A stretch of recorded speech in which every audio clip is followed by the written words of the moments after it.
আল্লাহর বান্দা বুজুর্গ ব্যক্তি বলছেন, তুমি যে স্বপ্ন দেখেছো এটা তোমার একার স্বপ্ন নয়, আর এটা স্বপ্ন নয়, এটা হলো বাস্তব। তাম পৃথিবীর সমস্ত মানুষের জন্য এইটাই হলো বাস্তবতা। তোমার পেছনে যে বাঘ দৌড়াচ্ছিল এটা বাঘ নয়, এটা হচ্ছে হযরতে আজরাইল আলাইহিস সালাম। প্রত্যেকটি মানুষের পেছনে ঘুরছে, সময় এলি তার জান কবজ হয়ে যাবে। মৃত্যু কোনো গাল নয়, খোদাও নয়। এই জীবনের মোহে আমরা পড়ে গিয়েছি, জীবনের মোহে পড়ে গিয়েছি। এক লোক স্বপ্নে দেখছে তাকে বাঘ তাড়াচ্ছে, বাঘের তাড়া খাইয়া দৌড়াতে দৌড়াতে সে গাছের মাথায় গিয়ে উঠেছে। গাছের মাথায় উঠে একটা ডাল ধরে ঝুলে পড়েছে। এমন সময় সে লক্ষ্য করলো বাঘটা এসে গাছের গোড়ায় দাঁড়ায় আছে। ডালটা যে নিচে ঝুলে পড়েছে তার নিচে দেখছে বিরাট কুয়া, সেই কুয়ার ভিতরে বড় এক অজগর হা করে আছে। এমন সময় কানে কুটকাট করে আওয়াজ আসে, কিসের আওয়াজ? তাকিয়ে দেখে যে ডালটা তার অবলম্বন, সেই ডালের গোড়ায় একটা সাদা ইঁদুর আর একটা কালো ইঁদুর ডালের গোড়াটা কেটে দিচ্ছে। কারণ বিপদটা খুব কম না বেশি? জনমের বিপদ না? গাছ বাইয়া যদি নিচে নামে তো খাবে কিসে? বাঘে। আর ডাল ভাঙিয়ে যদি নিচে পড়ে খাবে কিসে? এমন সময় তার মাথায় ঠান্ডা কি জানি পড়লো। উপরের দিকে তাকাইছে। উপরে তাকালে সাধারণত মানুষের মুখ হা হয়ে যায়, আর যদি দাঁত না থাকে তাহলে জানলা খোলা গাড়ির মতো হয়ে যায়। উপরের দিকে তাকাইছে, মুখটা হা হয়ে গেছে। আর অমনি উপরে ছিল মধুর চা, সেখান থেকে ফোটা ফোটা মধু পড়তেছিল, সে মধু চাটতেছিল। এমন সময় তার ঘুম ভেঙে গেল। এক বুজুর্গ ব্যক্তির কাছে গিয়ে বলছে, হুজুর এই রকমের একটা মারাত্মক স্বপ্ন দেখেছি, অর্থ কি কিছুই বুঝলাম। আল্লাহর বান্দা বুজুর্গ ব্যক্তি বলছেন, তুমি যে স্বপ্ন দেখেছো এটা তোমার একার স্বপ্ন নয়, আর এটা স্বপ্ন নয়, এটা হলো বাস্তব। তাম পৃথিবীর সমস্ত মানুষের জন্য এইটাই হলো বাস্তবতা। তোমার পেছনে যে বাঘ দৌড়াচ্ছিল এটা বাঘ নয়, এটা হচ্ছে হযরতে আজরাইল আলাইহিস সালাম। প্রত্যেকটি মানুষের পেছনে ঘুরছে, সময় এলি তার জান কবজ হয়ে যাবে। তুমি যে ডালটা ধরে ঝুলেছিলে ওই ডালটি হচ্ছে তোমার হায়াত। আর ডালের গোড়া কাটতে ছিল সাদা ইঁদুর আর কালো ইঁদুর। সাদা ইঁদুর হলো দিনের প্রতীক, কালো ইঁদুর হচ্ছে রাতের প্রতীক। দিন আর রাত তোমার হায়াতের রশি গাছা ফুটফুট করে আস্তে আস্তে করে কেটে দিতেছে। আর নিচে যে কুয়া ছিল সাপ আ করে আছে, এটা হলো তোমার কবর।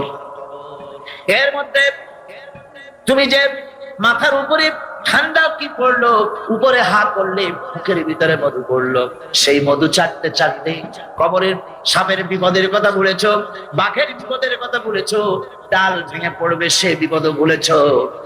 এই মধু হচ্ছে তোমার সুন্দরী স্ত্রী, এই মধু হলো দুনিয়া, এই মধু গাড়ি, এই মধু বাড়ি, এই মধু ক্ষমতা, এই মধু প্রতিপত্তি, এই মধু হচ্ছে তোমার ব্যবসা বাণিজ্য। দুনিয়ার মোহে তোমাকে এত বড় বিপদ থেকে তোমাকে ভুলাই দিয়েছে মানুষ। এই দুনিয়া তাকে ভুলাই রেখেছে। আল্লাহ পাক মানুষকে সতর্ক করে দিচ্ছেন, ওয়াল আসরি ইন্নাল ইনসানা লাফি খুসর। আল্লাহ পাক বলেন, আমি এতগুলি কসম করে বলছি, ইন্নাল ইনসানা লাফি খুসর, নিঃসন্দেহে অবশ্যই মানুষের জীবন ক্ষতিগ্রস্ত। মানুষের জীবন কি ক্ষতিগ্রস্ত? কে বলতেছেন কথা? আল্লাহ পাক। লক্ষ্য করো, আগে তো আল্লাহ পাক কসম করলেন কতগুলা, তারপরে আবার বলছেন ইন্না, নিঃসন্দেহে, নিশ্চয়ই। এরপরে আবার লাফি, ফির আগে যে লাম লাগানো হয়েছে এটা হচ্ছে লামে তাকিদ।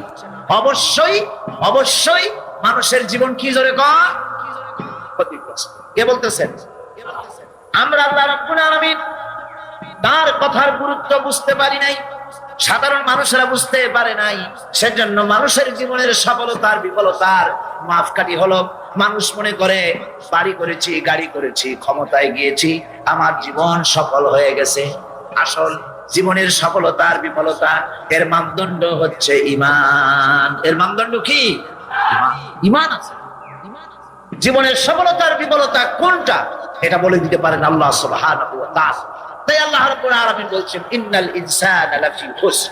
আল ইনসান, কোরআন যখন নাযিল হচ্ছে, হালুয়া আর রুটি, তোমার পোটলার মধ্যে হালু আছে, রুটি আছে, কুত্তা মরে ক্ষুধার জ্বালায় তুমি খালি কান্দো, ওর থেকে এক টুকরো রুটি দিলেই তো কুত্তা আছে।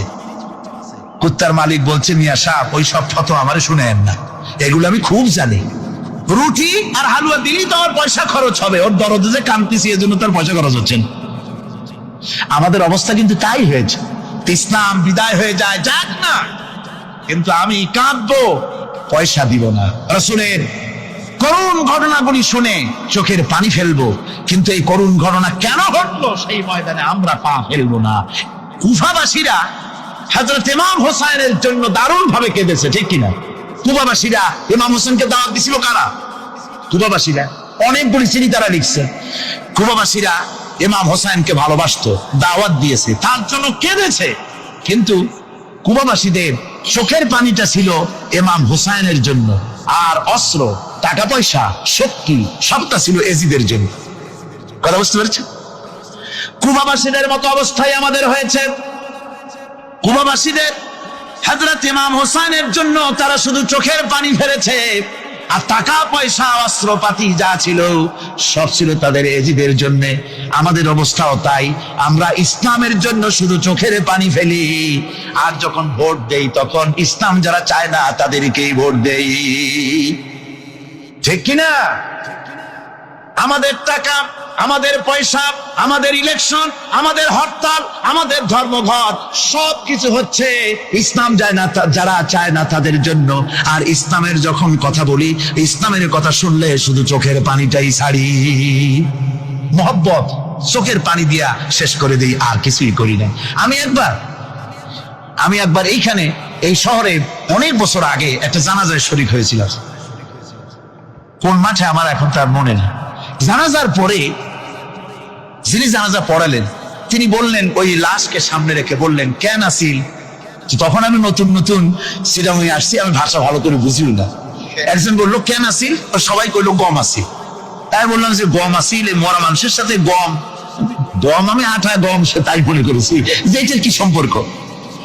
আমি ইমাম সাহেবকে জিজ্ঞেস করলাম যে আপনি বললেন কি, আর জনগণই বা বললো। আমি জিজ্ঞেস করলাম যে লোকটা কেমন ছিল, তো সবাই বললো ভালো ছিল। তা বললো তো ফায়দা কি? ফায়দা এই যে সবাই বললো ভালো, আল্লাহ তারে মাফ করে দিয়া ভালো বলে বেহেশতে পাঠায় দিল। আশ্চর্য কথা, আল্লাহ কি এইরকম নাকি যে একটা সুদখোর, ঘুষখোর, জেনাকার, এ লোক ভালো না খারাপ আমি তা বলতে চাই না, কিন্তু একটা লোক সে কন্ট্রাক্টর ছিল, কন্ট্রাক্টারি করতে গিয়ে রাস্তাঘাট, স্কুল কলেজের রড সিমেন্ট জনমের মতো খাইছে। কথা বুঝতে পেরেছেন? সরকারি গিয়ে, ক্ষমতায় গিয়ে গভর্নমেন্টের টাকা পয়সা জনমের মতো শেষ করে ফেলেছে। এই লোকটি সুদখোর, ঘুষখোর, জেনাকার মরে গেছে, আর এসে আপনি কইলেন যে কেন আসিল, সকল কইল গম আসিল, আর আল্লাহ বেহেশতে দিয়ে দেবে। তাহলে আল্লাহ হাকামুল হাকিমিন হইলেন কি করে? এটা কি বিচার হইল নাকি? কি করে সম্ভব? আমার বন্ধুগণ, আমরা যখন মরে যাই, মরার পরে আমাদেরকে কবরের মধ্যে রাখা হয়। কবরের ভিতরে রেখে আমাদেরকে বলা হয়, যারা কবরে রাখে তারা বলে, মৃত্যু ব্যক্তিকে কবরে রাখার সময় বলে, বিসমিল্লাহি আলা মিল্লাতি রাসূলিল্লাহ, আল্লাহর নামে রাসূলের দলে উঠাই দিয়ে গেলাম। আল্লাহর নামে কার দলে উঠাইলো? রাসূলের দলে। চিন্তা করেন ভাইরা, আল্লাহর নামে রাসূলের দলে উঠাইলেন কারে? কারে উঠালেন? এই লোকটি তার যৌবনকালে যত মিছিল করেছে, ধর্ম নিরপেক্ষতাবাদের পক্ষে মিছিল করেছে, পুঁজিবাদের পক্ষে মিছিল করেছে, সমাজতন্ত্রের পক্ষে মিছিল করেছে, স্লোগান দিয়েছে, দেওয়ালে লিখেছে, বক্তৃতা করেছে, ভোট দিয়েছে, বই লিখেছে, জীবনে যা কিছু করেছে সব করেছে মানুষের তৈরি করা মতবাদের জন্য। তার ভোট ইসলামের কাজে লাগে নাই, তার ইলেকশন ইসলামের কাজে লাগে নাই, তার দেওয়ালের লেখা ইসলামের কাজে লাগে নাই, তার বক্তৃতা, তার টাকা পয়সা ইসলামের কাজে লাগলো না। মরে গেছে, পরে মরা মানুষ তারে উঠাইয়া বললা রাসূলুল্লাহর দলে উঠাইয়া দিলাম। এখন বলো রাসূলুল্লাহ কেন তোমার মতো মরা লাশটাকে তিনি গ্রহণ করতে যাবে? তোমার জীবনের কোন কাজই তো ইসলামের জন্য কাজে লাগলো না। তোমার জীবনের একটা দিনও তো ইসলামের কাজে লাগে নাই। মরছো, তারপরে তোমার মরা লাশ রাসূলুল্লাহ বহন করতে যাবেন কেন? কি দায় টাকা পড়েছে তার? সুতরাং আমি বলতে চাই, আজকের মাহফিলে যত জনতা উপস্থিত হয়েছেন, জান এবং মাল সবকিছু দিয়ে লড়াই করতে হবে আল্লাহর রাস্তায়। আমার ভোট, আমার ইলেকশন, আমার স্লোগান, আমার বক্তৃতা, আমার টাকা কড়ি খরচ সবকিছু হবে আল্লাহর জন্য। কুল ইন্না সালাতি ওয়া নুসুকি ওয়া মাহইয়ায়া ওয়া মামাতি লিল্লাহি রাব্বিল আলামিন। সবাই পড়েন ইন্না সালাতি ওয়া নুসুকি ওয়া মাহইয়ায়া ওয়া মামাতি লিল্লাহি রাব্বিল আলামিন। আল্লাহ পাক বলেছেন, বলো আমার নামাজ, আমার হায়াত, আমার কুরবানি, আমার মওত সব আল্লাহর জন্য। কার জন্য? আল্লাহর জন্য। অসীম মেহেরবান এবং বিশেষ করুণাময় তিনি, যিনি রহমান এবং রহিম। রহমান রহিম আল্লাহ পাকের দুটি গুণবাচক নাম। রহমান অপেক্ষা রহিম অপেক্ষা রহমান, এটা হচ্ছে বেশি ব্যাপক অর্থবোধক, যার জন্য তাফসীরে বলা হয়েছে আর রহমানু যুর রাহমাতিশ শামিলা বিজামিল খালায়েক ফিদ দুনিয়া ওয়াল মুমিনিনা ফিল আখিরাহ। অর্থাৎ রহমান তিনি, যিনি এমন রহমতের মালিক যা বিশেষত গোটা বিশ্বের সমস্ত মানুষের জন্য প্রযোজ্য। আর রহিম হচ্ছে শুধু কিয়ামতের দিন পৃথিবীতে রহমান তিনি দয়াবান পৃথিবীর সমস্ত মানুষের জন্য, এবং কিয়ামতে শুধু মুমিনদের জন্য। রহমান কিয়ামতে শুধু মুমিনদের জন্য। আর রহিম হচ্ছে আর রহিম যুর রাহমাতি শামিলা লিল মুমিনিনা ইয়াউমিল কিয়ামা। রহিম হচ্ছে শুধুমাত্র কিয়ামতের দিন আল্লাহ রাব্বুল আলামিন শুধু মুমিন লোকদের জন্য এই বিশেষ দয়া কিয়ামতের দিন করবেন। এখন রহমান হচ্ছেন পৃথিবীর সমস্ত মানুষের জন্য, সমস্ত প্রাণীর জন্য। তার দান থেকে কেউ বঞ্চিত থাকবে না, সকলের জন্য তার দানের দরজা অবারিত, উন্মুক্ত। এই পৃথিবীর বুকে আমরা দেখতে পাই মানুষ তার বন্ধুদেরকেই দেয়, শুধু সরকার হোক আর সাধারণ মানুষ হোক, আপনজনদেরকে নিজের দলকেই বেশি দেয়। কথা ঠিক কিনা? নিজের দলের প্রতি, আত্মীয় স্বজনের প্রতি স্বজন প্রিয়তা মানুষের শরীরের ভিতরে রোগ হিসাবে কাজ করে, আর এভাবে করে নিজের দল আর আত্মীয় স্বজনকে বেশি করে সুযোগ সুবিধা দেয়। শত্রুকে কেউ দেয় না, শত্রুকে কেউ ডেকে ডেকে কোনো জিনিস দিতে চায় না বা দেয় না। আল্লাহ রাব্বুল আলামিন এমন রহমান, এমন দয়াবান, এমন মেহেরবান, যারা তার ইবাদত করে, যারা তাকে স্বীকার করে, আল্লাহ বলে তাকে যারা সেজদা দেয়, আল্লাহ পাক তাদেরকেও দেন। আর যারা আল্লাহকে অস্বীকার করে, আল্লাহ রাব্বুল আলামিনকে মানে না, তার গুণাবলী কি স্বীকার করে না, তার অস্তিত্ব স্বীকার করে না, তারপরেও আল্লাহ রাব্বুল আলামিন কোন নাফরমান বান্দাকেও রহমত থেকে বঞ্চিত করেন না। সে যেই হোক, বেনামাজি হোক, মুরতাদ হোক, নাস্তিক হোক, তারপরে আল্লাহর অনুগ্রহ থেকে সে বঞ্চিত থাকে না। কথা ঠিক কিনা? বরং এটাই আমরা দেখি, নামাজি, দিনদার, পরেজগার মানুষ তার বরং কম থাকে, সে বরং কম পায়। বাড়ি নাই, ঘর নাই, কলকারখানা নাই, আর নামাজ রোজা করে না, হজ যাকাত করে না, আল্লাহর সাথে বিরোধিতা করে, আল্লাহরে মানেই না, বলে দেয়ার ইজ নো গড, স্রষ্টা বলতে কেউ নাই। এই ড্রিঙ্ক অ্যান্ড বি মেরি, এই হচ্ছে তাদের থিওরি, তাদের দর্শন, তাদের ফিলসফি।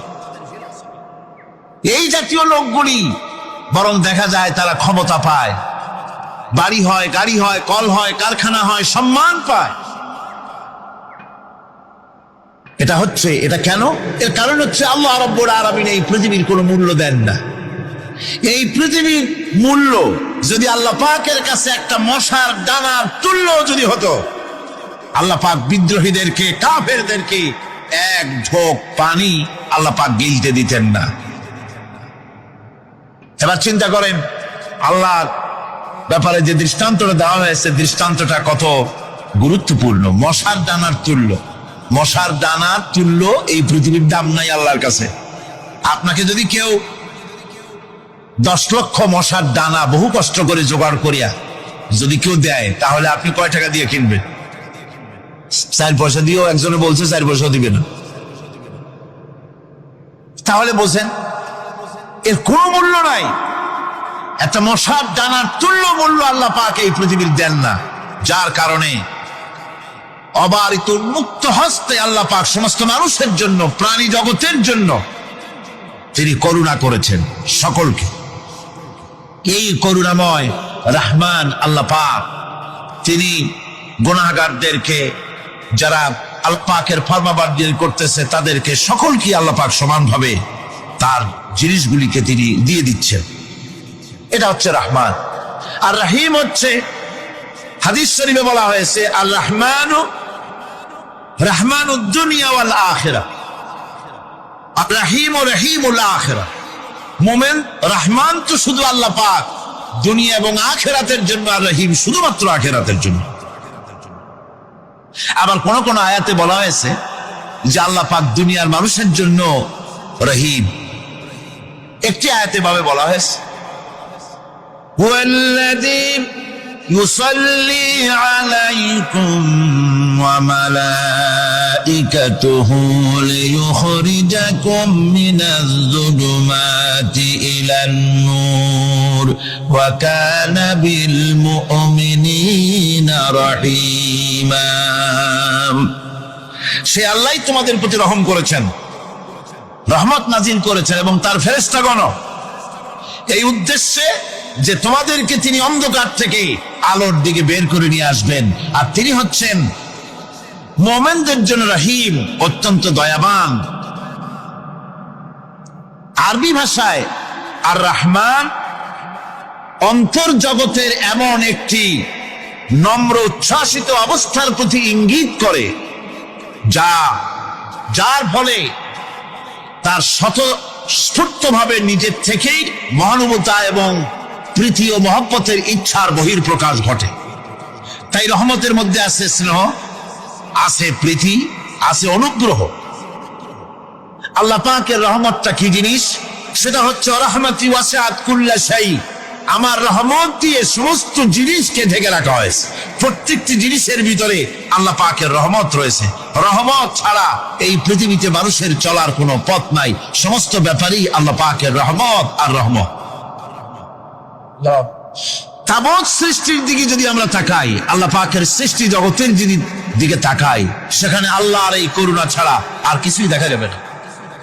কোরআনে কারিমে বলা হচ্ছে, وَسَخَّرَ لَكُم مَّا فِي السَّمَاوَاتِ وَمَا فِي الْأَرْضِ جَمِيعًا مِّنْهُ إِنَّ فِي ذَلِكَ لَآيَاتٍ لِقَوْمٍ يَتَفَكَّرُونَ।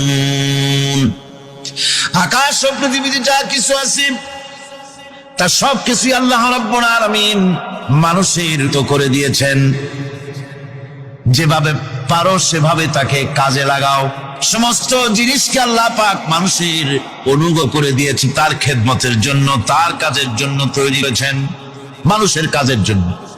সাখারা শব্দ দিয়ে বোঝানো হয়েছে সকল বস্তুই মানুষের অনুগত, মানুষ যেন তা দিয়ে তার নিজের কাজ সম্পাদন করতে পারে।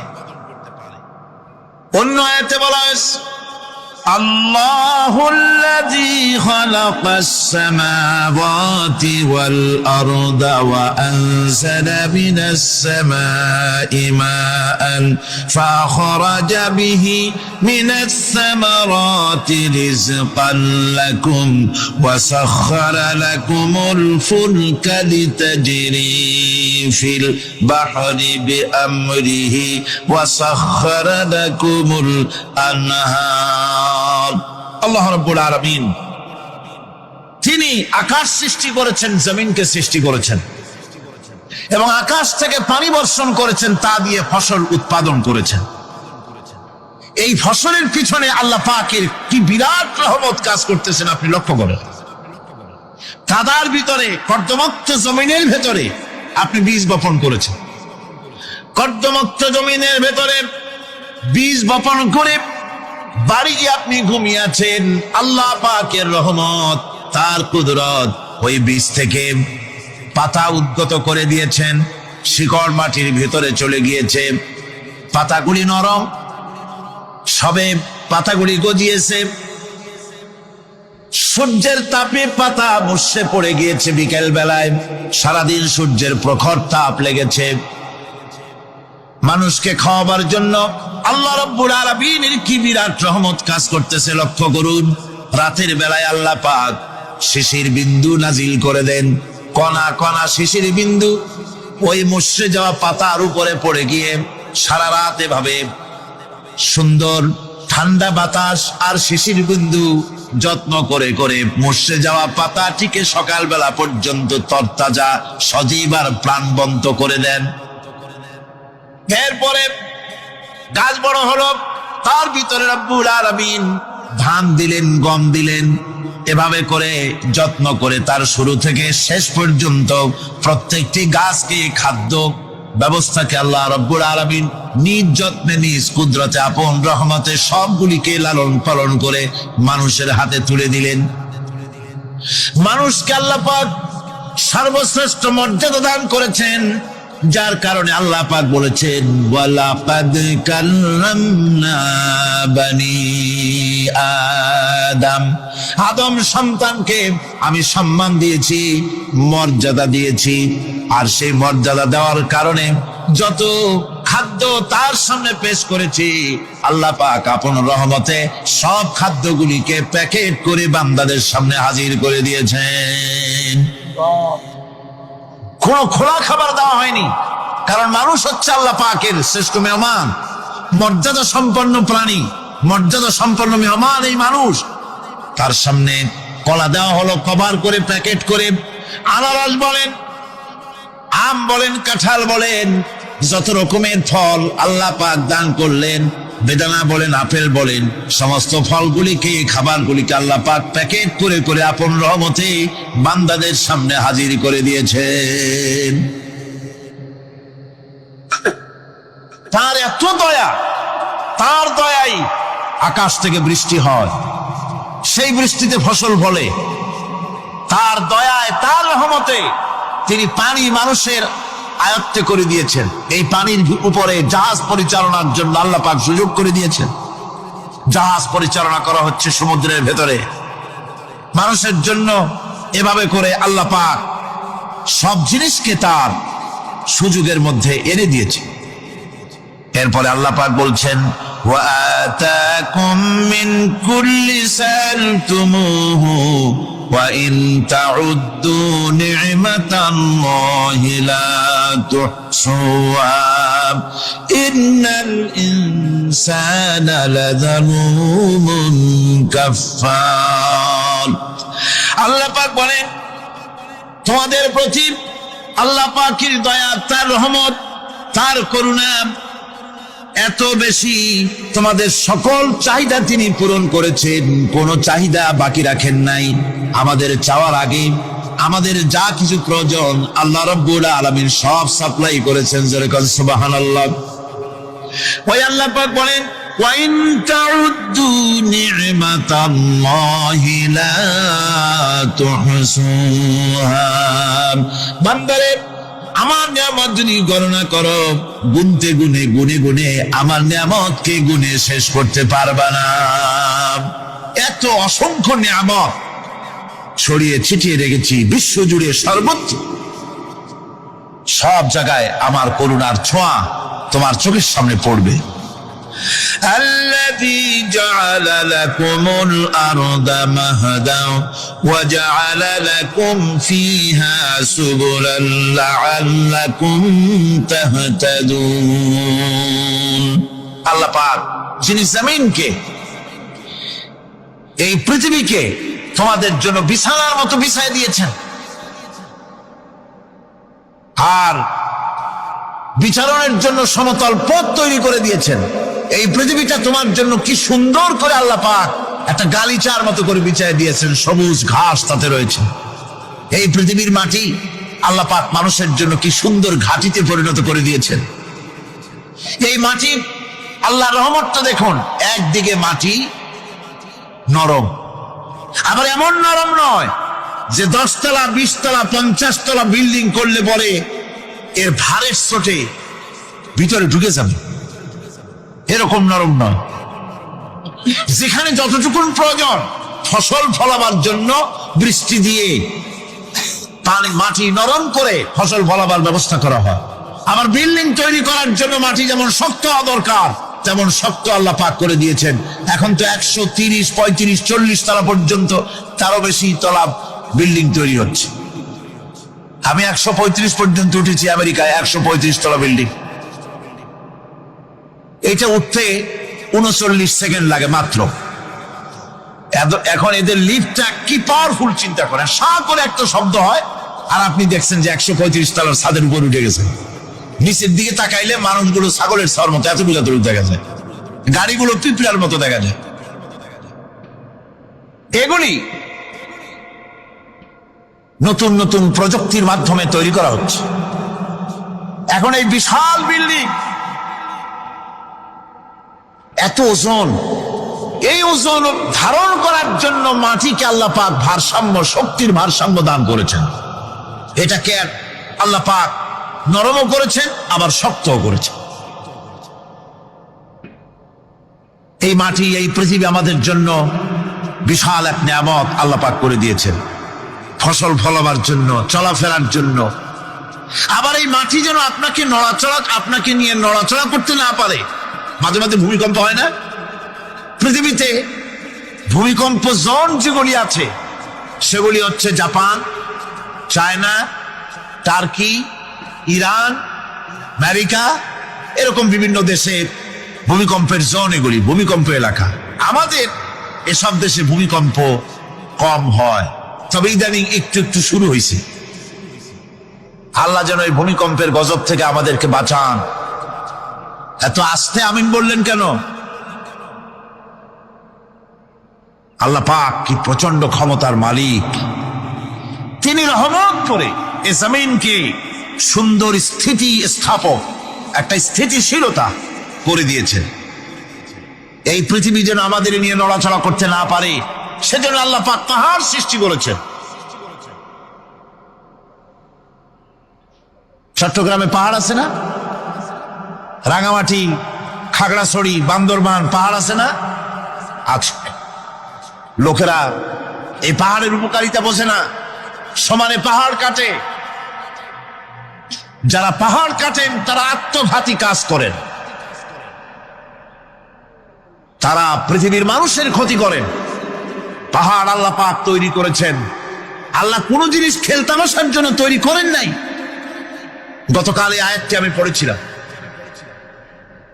الذين يذكرون الله قياما وقعودا وعلى جنوبهم ويتفكرون في خلق السماوات والأرض ربنا ما خلقت هذا باطلا।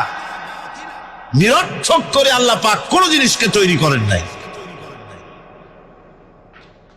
আল্লাহ পাক এই পাহাড় সৃষ্টি করেছেন জমিনের ভারসাম্য রক্ষা করার জন্য। সেই পাহাড়গুলি কাটতেছে মানুষ সমানে, গাছ কাটতেছে সমানে, এতে করে প্রকৃতির ভারসাম্য নষ্ট হয়ে যাচ্ছে। এগুলি সব আল্লাহ পাকের রহমত, সবগুলি আল্লাহ পাকের নিয়ামত। খালি খালি আল্লাহ কিচ্ছু তৈরি করেন নাই। ব্যাংকগুলারে জনমের মতো খাইয়া ব্যাংকের ব্যবসা করে, চীনের কাছে ব্যাংক বিক্রি করে এখন বাংলাদেশ মহাবিপদে পড়েছে। এখন ব্যাংক কোথায় পাওয়া যায় তাই তালাশ করে, কারণ এই ব্যাংকের উপকারিতা আগে জানা ছিল না। এত কীটনাশক ওষুধ ছড়ানো লাগতো না। কীটনাশক ওষুধ ছড়িয়ে জমিনের উর্বরা শক্তির 12টা বাজানো হচ্ছে। আল্লাহ পাক আপন কুদরতে, আপন রহমতে অসংখ্য ব্যাংক তৈরি করে দিচ্ছে যাতে করে অতিরিক্ত পোকামাকড় গুলিয়েরা ধরে ধরে খাইয়া ফেলে। আল্লাহ পাকের এগুলি কিভাবে নষ্ট করা হলো। আর এখন কীটনাশক ওষুধ দিয়ে সর্বনাশ করা। আর কীটনাশক ওষুধ আনা হচ্ছে ভারত থেকে, ইন্ডিয়া থেকে। ভারত থেকে কীটনাশক ওষুধ আর সার জানা হচ্ছে, তা দিয়ে বাংলাদেশের মাটির উর্বরা শক্তি আরো নষ্ট হচ্ছে। আপনারা জিজ্ঞেস করবেন চাষিদের কাছে কিভাবে নষ্ট হচ্ছে ঋণ। সুতরাং আল্লাহ পাক খেল তামাশায় বস্তু করে কিছুই তৈরি করেন নাই, সবগুলিকে আপন রহমতে তৈরি করেছেন মানুষের সৃষ্টি জগতের জন্যে, যার দ্বারা মানুষ উপকৃত হতে পারবে। এই জন্য তিনি হচ্ছেন রহমান। বলেন তিনি কি? রহমান। আল্লাহ রাব্বুল আলামিন জমিন সৃষ্টি করলেন, পাহাড় দিলেন, গাছপালা তরুলতা তৈরি করে দিলেন। এরপরে আল্লাহ পাক বলছেন, তাকিয়ে দেখো সমুদ্রের দিকে, ওয়া হুয়াল্লাযী সাখারাল বাহরা লিতাকুলু মিনহু লাহমান তারিয়ান ওয়া তাস্তাখরু মিনহু হিলিয়াতান তালবাসুনাহা। সমুদ্রের দিকে লক্ষ্য করে দেখো, এই সমুদ্রকে তোমাদের অনুগত করে দিয়েছি। এর মধ্যে রয়েছে তাজা মাছ মাংস রয়েছে, এর ভিতরে রয়েছে তোমাদের পরিধানের অলংকার আদির জন্য মূল্যবান সম্পদ রাখা হয়েছে সমুদ্রের মধ্যে। বিজ্ঞানীরা বলেছেন পৃথিবীর উপরিভাগে যা আছে মাটির তলায় তার থেকে অনেক বেশি বেশি মূল্যবান জিনিস আছে। আছে না মাটির তলায় মূল্যবান জিনিস? কি আছে? কি আছে? খনিজ দ্রব্য আছে, সোনা আছে, লোহা আছে, তেল আছে। তেল যে শুধু সৌদি আরবে, কুয়েতে আর কাতারে, বাংলাদেশে তেল নাই এটা ঠিক না। আমাদের দেশে তেল আছে। আল্লাহ তেল আমাদের দেশে দিয়েছেন, তবে অতটা না হলেও কিছুটা তো দিয়েছেন। আমাদের দেশে চা আছে, পাট আছে, আমাদের দেশেও তেল আছে। মাঝে মধ্যে তেলের কুয়া সিলেটের হরিপুর থেকে, বাখরাবাদ থেকে, ভোলা থেকে, বিভিন্ন জায়গা থেকে তেলের কুয়া বের করে দেখানো হয়। তেল আছে। যারা ক্ষমতাসীন, যারা সরকার, যারা দেশ চালাও, যদি আমারে সেজদা দাও, যদি নামাজি হও, কোরআনের সাথে বিরোধিতা যদি না করো, যদি কোরআন সুন্নাহর শাসন প্রতিষ্ঠা করো, এ ধরনের অসংখ্য তেল বের করে দেব। কিন্তু কিন্তু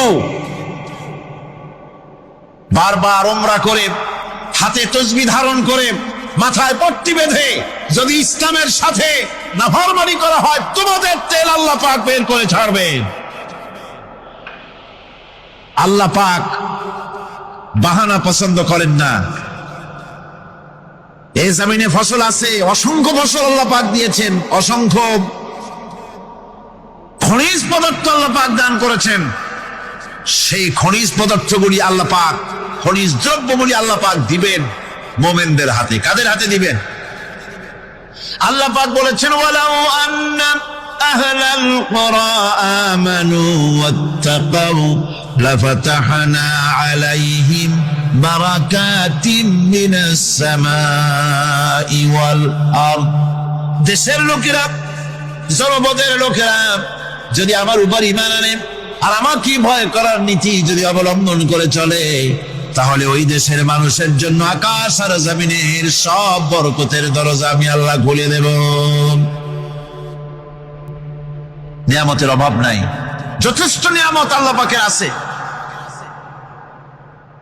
তাহলে বললাম, এই পৃথিবীর উপরিভাগে যত নিয়ামত আছে, পৃথিবীর ভেতরে এর থেকে কম নাই। কত ভিতরে? এই ভিতরে যাওয়ার জন্য একবার একটা চেষ্টা হলো। আমেরিকার ওকলাহামা সিটি, এটি একটি স্টেট। এই স্টেটের পাশে একটা জায়গা বেছে নেওয়া হলো, যে পৃথিবী, তাদের ধারণা ছিল যে মাটি খুঁড়তে খুঁড়তে এই পৃথিবীর অপর পৃষ্ঠে যাওয়ার জন্য একটা আন্ডারগ্রাউন্ড রাস্তা করা যায় নাকি। ছোটবেলায় পড়ছিলাম আমি ভূগোলে একটা বইতে, যে কেউ যদি আমাদের দেশ থেকে, এখান থেকে মাটি খোঁড়া আরম্ভ করে, তাহলে মাটি খুঁড়তে খুঁড়তে একদিন না একদিন আমেরিকায় পৌঁছে যাবে। কোনো ভিসা টিসা লাগবে না, VD7, DB7, 97 লাগবে না, এমনি যাইতে পারবে। মানুষের চেষ্টা করলো মাটি খোঁড়া। মাটি খুঁড়তে খুঁড়তে পৃথিবীতে এটাই ছিল প্রথম এই দুঃসাহসিক পরিকল্পনা। 6000 ফিট পর্যন্ত মাটি খনন করার পর কোন কুল কিনারা করতে না পেরে তারা এই দুঃসাহসিক পরিকল্পনা ছেড়ে দিন। কিন্তু গবেষণার শেষ হয়নি। যারা গবেষণা করেছেন তারা গবেষণালব্ধ, তাদের অভিজ্ঞতা তারা লিখেছেন যে পৃথিবীর অন্তত 180 মাইল গভীর পর্যন্ত তাদের একটা আইডিয়া হয়েছে যে পৃথিবীর মাটির নিচে অসংখ্য খনিজ দ্রব্য রয়েছে, অসংখ্য নিয়ামত এই পৃথিবীর মাটির ভিতরে আল্লাহ পাক লুকায় রেখেছেন। ওর তলায় কি আছে বিজ্ঞানীদের মাথায় এখনো ঢোকে নাই। এই পৃথিবীর উপরে যা আছে ভেতরের থেকে আল্লাহ পাক বেশি রেখেছেন। এরপরে সমুদ্র, সমুদ্রের ভয়াল দৃশ্য দেখলে বলে মানুষের কলিজা ভীত প্রকম্পিত সন্ত্রস্ত হয়ে যায়, কথা ঠিক কিনা? যত বড় বাহাদুর হোক, সমুদ্রের ঢেউর মধ্যে যদি পড়ে, বাহাদুরি আর থাকে না, ঠিক কিনা কন? যতই বড় আল্লাহ নাই, কিন্তু সমুদ্রে গেলে আর অসুবিধা হয় না। সমুদ্রের ঢেউয়ের মধ্যে, এই সমুদ্র মহাসমুদ্রের ভিতরে আল্লাহ রাব্বুল আলামিন অসংখ্য রহস্য রেখে দিয়েছেন, যা আজ বিজ্ঞানীরা উদ্ঘাটন করতে পারেনি। এই মহাসমুদ্রের ভিতরে রয়েছে ম্যাগনেটিক পাহাড় পানির তলায়, যদি রাডারে ধরে না পড়ে জাহাজে, তাহলে রেঞ্জের ভিতরে আসলে এমন আকর্ষণে টেনে নেবে, পাহাড়ের সাথে লেগে টক্করে লেগে জাহাজ চানাচুর হয়ে যাবে। এই মহাসমুদ্রের ভেতরে আল্লাহ পাক মাছ রেখেছেন, অসংখ্য মাছ রয়েছে, অসংখ্য ধরনের প্রাণী রয়েছে। আর তিনি এমন রহমান, প্রত্যেকটি প্রাণীর আবার আত্মরক্ষার জন্য হাতিয়ার তার সাথে সাথে দিয়ে দিয়েছেন। এক প্রকারের মাছ আমি নিজে দেখেছি সি ওয়ার্ল্ডে গিয়ে, এক প্রকারের মাছ আছে, সে যদি আক্রান্ত হয় তাহলে তার পেছনের দরজা থেকে এক প্রকারের লাভা, এক প্রকারের আটা জাতীয় জিনিস ছেড়ে দেয়, ওইটা পানির তড়িৎ গতিতে, আর পানি আশেপাশে পানিগুলি ইলেকট্রিফাইড হয়ে যায়। যে তাকে আক্রমণ করতে আসছে ইলেকট্রিক শক খেয়ে পালানো ছাড়ার পথ থাকে না। আবার আর এক প্রাণী, আর এক প্রকারের মৎস্য আছে, যেগুলি আক্রান্ত হলে পরে সে তখন তার মুখ থেকে ব্লু রঙের, গাঢ় কালো রঙের এক প্রকারের কতগুলি লালা বের করে দেয়, তার আশেপাশে একদম কালো অন্ধকার হয়ে যায়, তারা আর কেউ দেখতে পারে না। এভাবে করে প্রত্যেককেই আত্মরক্ষার জন্য আল্লাহ পাক হাতিয়ার দিয়ে দিয়েছেন। সুবহানাল্লাহ। সেই সমুদ্রের ভেতরে এই ধরনের মৎস্যরাজি, বিরাট বিরাট প্রকাণ্ড প্রকাণ্ড প্রাণী আল্লাহ পাক সেখানে রেখেছেন। এরপরে এই সমুদ্রের মধ্যে রয়েছে মণিমুক্তা। আল্লাহ পাক বলছেন তোমরা পোশাক তৈরি করবে, তোমাদের স্ত্রীদের জন্য অলংকার আদি তৈরি করবে, সেজন্য ওর ভিতরে মণিমুক্তা মহামূল্যবান জিনিস এই সমুদ্রের ভেতরে আমি দিয়ে রেখেছি। আপন কুদরতে, আপন মেহেরবানিতে, কেউ আমার কাছে চায় নাই, আমি নিজের থেকে তোমাদের সমস্ত প্রয়োজন মিটিয়েছি, যা লাগবে সব জোগাড় করে দিয়েছি। এখন দেখুন আল্লাহ রাব্বুল আলামিন তার রহমতের নমুনা প্রাণী জগতের দিকে লক্ষ্য করে দেখেন। আল্লাহ রাব্বুল আলামিন সমস্ত প্রাণী জগৎ, দুনিয়ায় মানুষ বাদে যত প্রাণী আছে সমস্ত প্রাণীর দিকে তাকান। মানুষের কথা তো গতকাল বলেছি, সমস্ত প্রাণীগুলি কি আল্লাহ রাব্বুল আলামিন তাদের সাথে তাদের সমস্ত জিনিস দিয়ে দিয়েছেন। এর মধ্যে কোনটাকে আল্লাহ পাক বোঝা বহন করার জন্য কোন প্রাণীকে তৈরি করেছেন, আবার মানুষের জন্য, জিহাদের জন্য, যুদ্ধ করার জন্য কোন প্রাণী তৈরি করেছেন, চাষাবাদ করার জন্য প্রাণী তৈরি করে দিয়েছেন। কোরআন বলছি ওয়াল আনআমা খালাকাহা লাকুম ফিহা দিফউন ওয়া মানাফিউ ওয়া মিনহা তাআকুলুন। তিনি বিভিন্ন ধরনের জীব পয়দা করেছেন, যার থেকে তোমাদের শীতের পোশাক এবং অন্যান্য কল্যাণকর কাজ যেন তোমরা করতে পারো, সেজন্য পশুর গায়ে যে পশম দেওয়া হয়েছে, এতে পশুরও কাজ হয়। আবার এই পশমগুলি গ্রীষ্মকালে কেটে নিয়ে তাই দিয়ে মানুষের শীতবস্ত্র তৈরি করা হচ্ছে। আপনার গায়ের, আপনার গলার মাফলার, আপনার সোয়েটার, আপনার চাদর, আপনার কম্বল, এগুলি আল্লাহ পাক তৈরি করার জন্য দুনিয়ার যত প্রাণী তৈরি করেছেন, প্রাণীগুলির গায়ে, চতুষ্পদ জন্তুর গায়ে পশম দিয়ে, সেগুলি দিয়ে এগুলি তৈরি করার ব্যবস্থা করছে।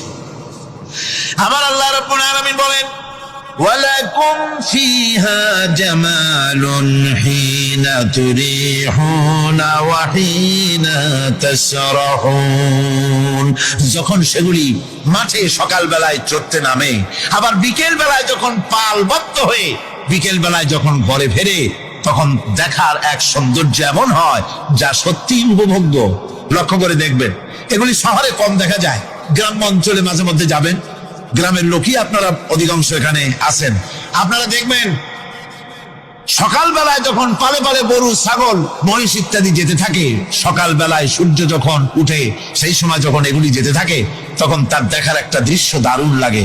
আবার যখন সন্ধ্যা বেলায় গোধূলি লগ্নে যখন সূর্য লাল হয়ে পশ্চিম দিগন্তে অস্তমিত হতে যায় তখন শত শত গরু ভেড়া ছাগল পাল ধরে মাঠের মধ্য দিয়ে যখন বাড়ির দিকে রওনা করে, আল্লাহ পাক বলেন এই দৃশ্য অত্যন্ত উপভোগ্য। যারা সত্যি এগুলি দেখে উপভোগ করে তারা বুঝতে পারে যে আল্লাহ পাকের নিয়ামত সব দিকেই আল্লাহ পাক এভাবে ছড়িয়ে রেখেছে। এভাবে করে ওয়াতাহমিলু আসমালাকুম ইলা বালাদিন লাম তাকুনু বালিগিহিম ইল্লা বিশাক্কিল আনফুস। আল্লাহ পাক বলেন এভাবে করে আমি জন্তু জীব তৈরি করেছি যারা তোমাদের বোঝাগুলি এক শহর থেকে আর এক শহরে, এক গ্রাম থেকে আর এক গ্রামে বোঝাগুলি বহন করে নিয়ে যায়। এভাবে আমি যদি চতুষ্পদ জন্তু তৈরি না করতাম, তোমরা নিজেরা ঘাড়ে করে পিঠে করে এ বোঝাগুলি বহন করা বড়ই কষ্টসাধ্য হয়ে যেত। উটের পিঠে করে, গাধার পিঠে করে, গরুর গাড়ি বানায়া, হাতির পিঠে করে, কত বিরাট বিরাট বোঝা, টনকে টন বোঝা এভাবে পশু দিয়ে টেনে নেওয়া হয়। আল্লাহ পাক বলছেন এগুলি আমার রহমত। এরপরে এই পশুর ভিতরে হালাল বস্তু তৈরি করে তোমার খাবারের ব্যবস্থা করেছি। ওয়া ইন্না লাকুম ফিল আনআমি লাইবরা নুসকিকুম মিম্মা ফি বুতুনিহি মিন বাইনি ফারসিন ওয়া দামিন লাবানান খালিসান সাইগাল লিশশারিবিন। তোমাদের চতুষ্পদ জন্তুর মধ্যে দেখবে বুদ্ধিমান দূরদৃষ্টি সম্পর্ক লোক যারা, তাদের জন্য আমি এর মধ্যে নিদর্শন রেখেছি। তোমাদের দুগ্ধবতী গাভীগুলি যার দ্বারা তোমরা দুধ পাও, এগুলি জমিনের ঘাস খেলো, খড় খেলো, আর এর দ্বারা রক্ত তৈরি হলো, পায়খানা তৈরি হলো, পেশাব তৈরি হলো।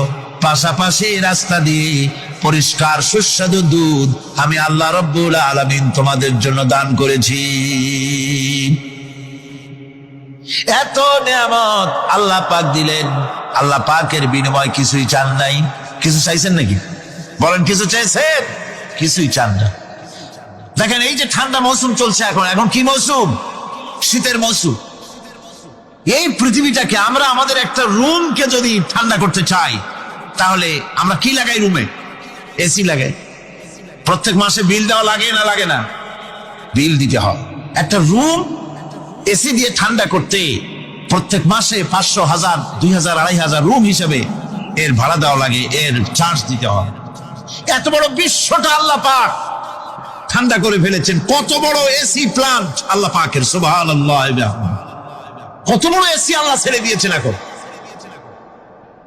ঠান্ডায় মানুষ, এখানে তো মানুষে গরম লাগে, সেই গরমে আপনারা আরাম পাচ্ছেন, যে গায়ের জামা টামা খুলে বেড়াইছে, ঠিক কিনা? মানুষের গরমও একটা গরম। তাহলে আল্লাহ রাব্বুল আলামিন এই যে ঠান্ডাটা দিলেন, মজার মৌসুম দিলেন, এই ঠান্ডার জন্য আমাদের কাছে কোনো বিল পাঠান নাই ফেরেশতার মাধ্যমে।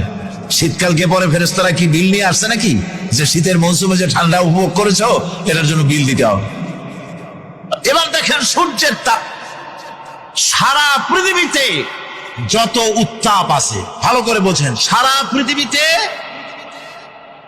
পেট্রোল জ্বালায় আগুন তৈরি করে, ডিজেল জ্বালায় আগুন তৈরি করেন, কাঠ জ্বালায় আগুন তৈরি করে। পৃথিবীর মানুষের হাতে আগুন জ্বালাবার, উত্তাপ সৃষ্টি করার যত রকমের টেকনোলজি আছে সব যদি একত্রিত করা হয়, সূর্য প্রতি সেকেন্ডে যে তাপ বিকিরণ করে পৃথিবীর জন্য, সারা পৃথিবীর সমস্ত মানুষ এক জায়গায় হইয়া কিয়ামত পর্যন্ত প্রচেষ্টা করিও ওই 1 সেকেন্ডের তাপ তৈরি করতে পারবে? পারবে না। শুধু আল্লাহ রাব্বুল আলামিন তিনি বিরাট নিয়ামত রেখেছেন সব জিনিসের মধ্যে। এই নিয়ামতগুলি বুঝবে, এগুলি বুঝতে হবে। এই জন্য আল্লাহ রাব্বুল আলামিনের নবী বলেছেন, আল্লাহর সৃষ্টি জগতের উপরে, তার সৃষ্টি নৈপুণ্যতার উপরে কেউ যদি গবেষণা করে, চিন্তা করে, একটা ঘন্টা, আল্লাহ পাক তার আমলনামায় 60 বছরের নফল ইবাদতের সওয়াব লিখে দিবেন। এটা সোজা কথা। চিন্তা করতে হবে, গবেষণা করতে হবে, আল্লাহ পাক কি নিয়ামত দিয়েছেন। ওয়ামা বিকুম মিন নি'মাতিন ফামিনাল্লাহ। যত নিয়ামত আমরা পেয়েছি সব কার কাছ থেকে? জোরে সোরে চিল্লা এখন, কার কাছ থেকে? সমস্ত নিয়ামত এসেছে আল্লাহ পাকের কাছে। আল্লাহ রাব্বুল আলামিন বলেন তিনি হচ্ছেন রহমান। ওয়াল্লাহু জাআলা লাকুম মিন বুয়ুতিকুম সাকানান ওয়া জাআলা লাকুম মিন জুলুদিল আনআমি বুয়ুতা। আল্লাহ পাক বলছেন তোমাদের জন্য, তোমাদের ঘর সমূহকে আল্লাহ পাক স্থিতি লাভের, স্বস্তি শান্তি লাভ করার জন্য আল্লাহ পাক একটা স্থান করে দিয়েছেন, জায়গা করে দিয়েছেন। আমরা যে ঘর বানাই, এই ঘর বানাবার পেছনে আল্লাহ পাকের কত বড় নিয়ামত। ঘর একটা বানাতে হলে খুঁটি লাগবে। খুঁটি কোত্থেকে আসছে বলেন? কোত্থেকে? গাছের থেকে খুঁটি পেয়েছেন। কিসের থেকে পেয়েছেন? গাছ কা। শুধু খুঁটিতে ঘর হবে না, এরপরে খুঁটি হয়ে গেল, চাল লাগবে। চাল দেবেন কি দিয়ে? খড় দিয়া দেন, টিন দিয়া দেন, টালি দিয়া দেন, যা দিয়া দিবেন সেটা হচ্ছে কার? জোরে কর। শুধু খুঁটি আর চাল হলে হবে না, বেড়া লাগবে, দরজা লাগবে, জানালা লাগবে, যা কিছু দরকার। আল্লাহ বলেন তোমার এই শান্তির ঘরটার পেছনে আমার নিয়ামত, আমার রহমত কাজ করেছে। আবার শীত প্রধান দেশে যেখানে বিল্ডিং এও কাজ হবে না, যেখানে ঘর বানাতে হলে কাঠ খড়ির ঘর দিয়েও কাজ হবে না, এত প্রচন্ড শীত, সেইখানে আল্লাহ পাক পশুর চামড়া দিয়ে ঘর বানাবার জন্য মানুষের মাথায় আল্লাহ পাক বুদ্ধি দান করে দিয়েছেন।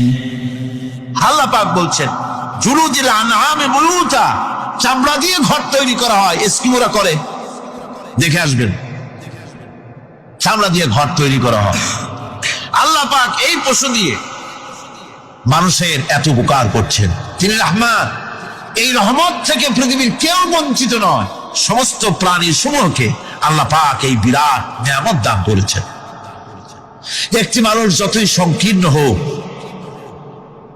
অসভ্য জীবনযাপন করুক, ইলিটারেট হোক, মূর্খ হোক, লেখাপড়া কিচ্ছু জানে না, একটা পর্ণ কুটিরের ভিতর এক কৃষক বাস করে, সেও যদি চিন্তা করে তাহলে অন্তত এতটুকু উপলব্ধি তার আসবে যে সে অসুখ হলে পরে তার আশেপাশে লতা গুল্ম, গাছের শিকড় বেটে খেলে পরে তার অসুখ ভালো হয়ে যায়। ঠিক কিনা?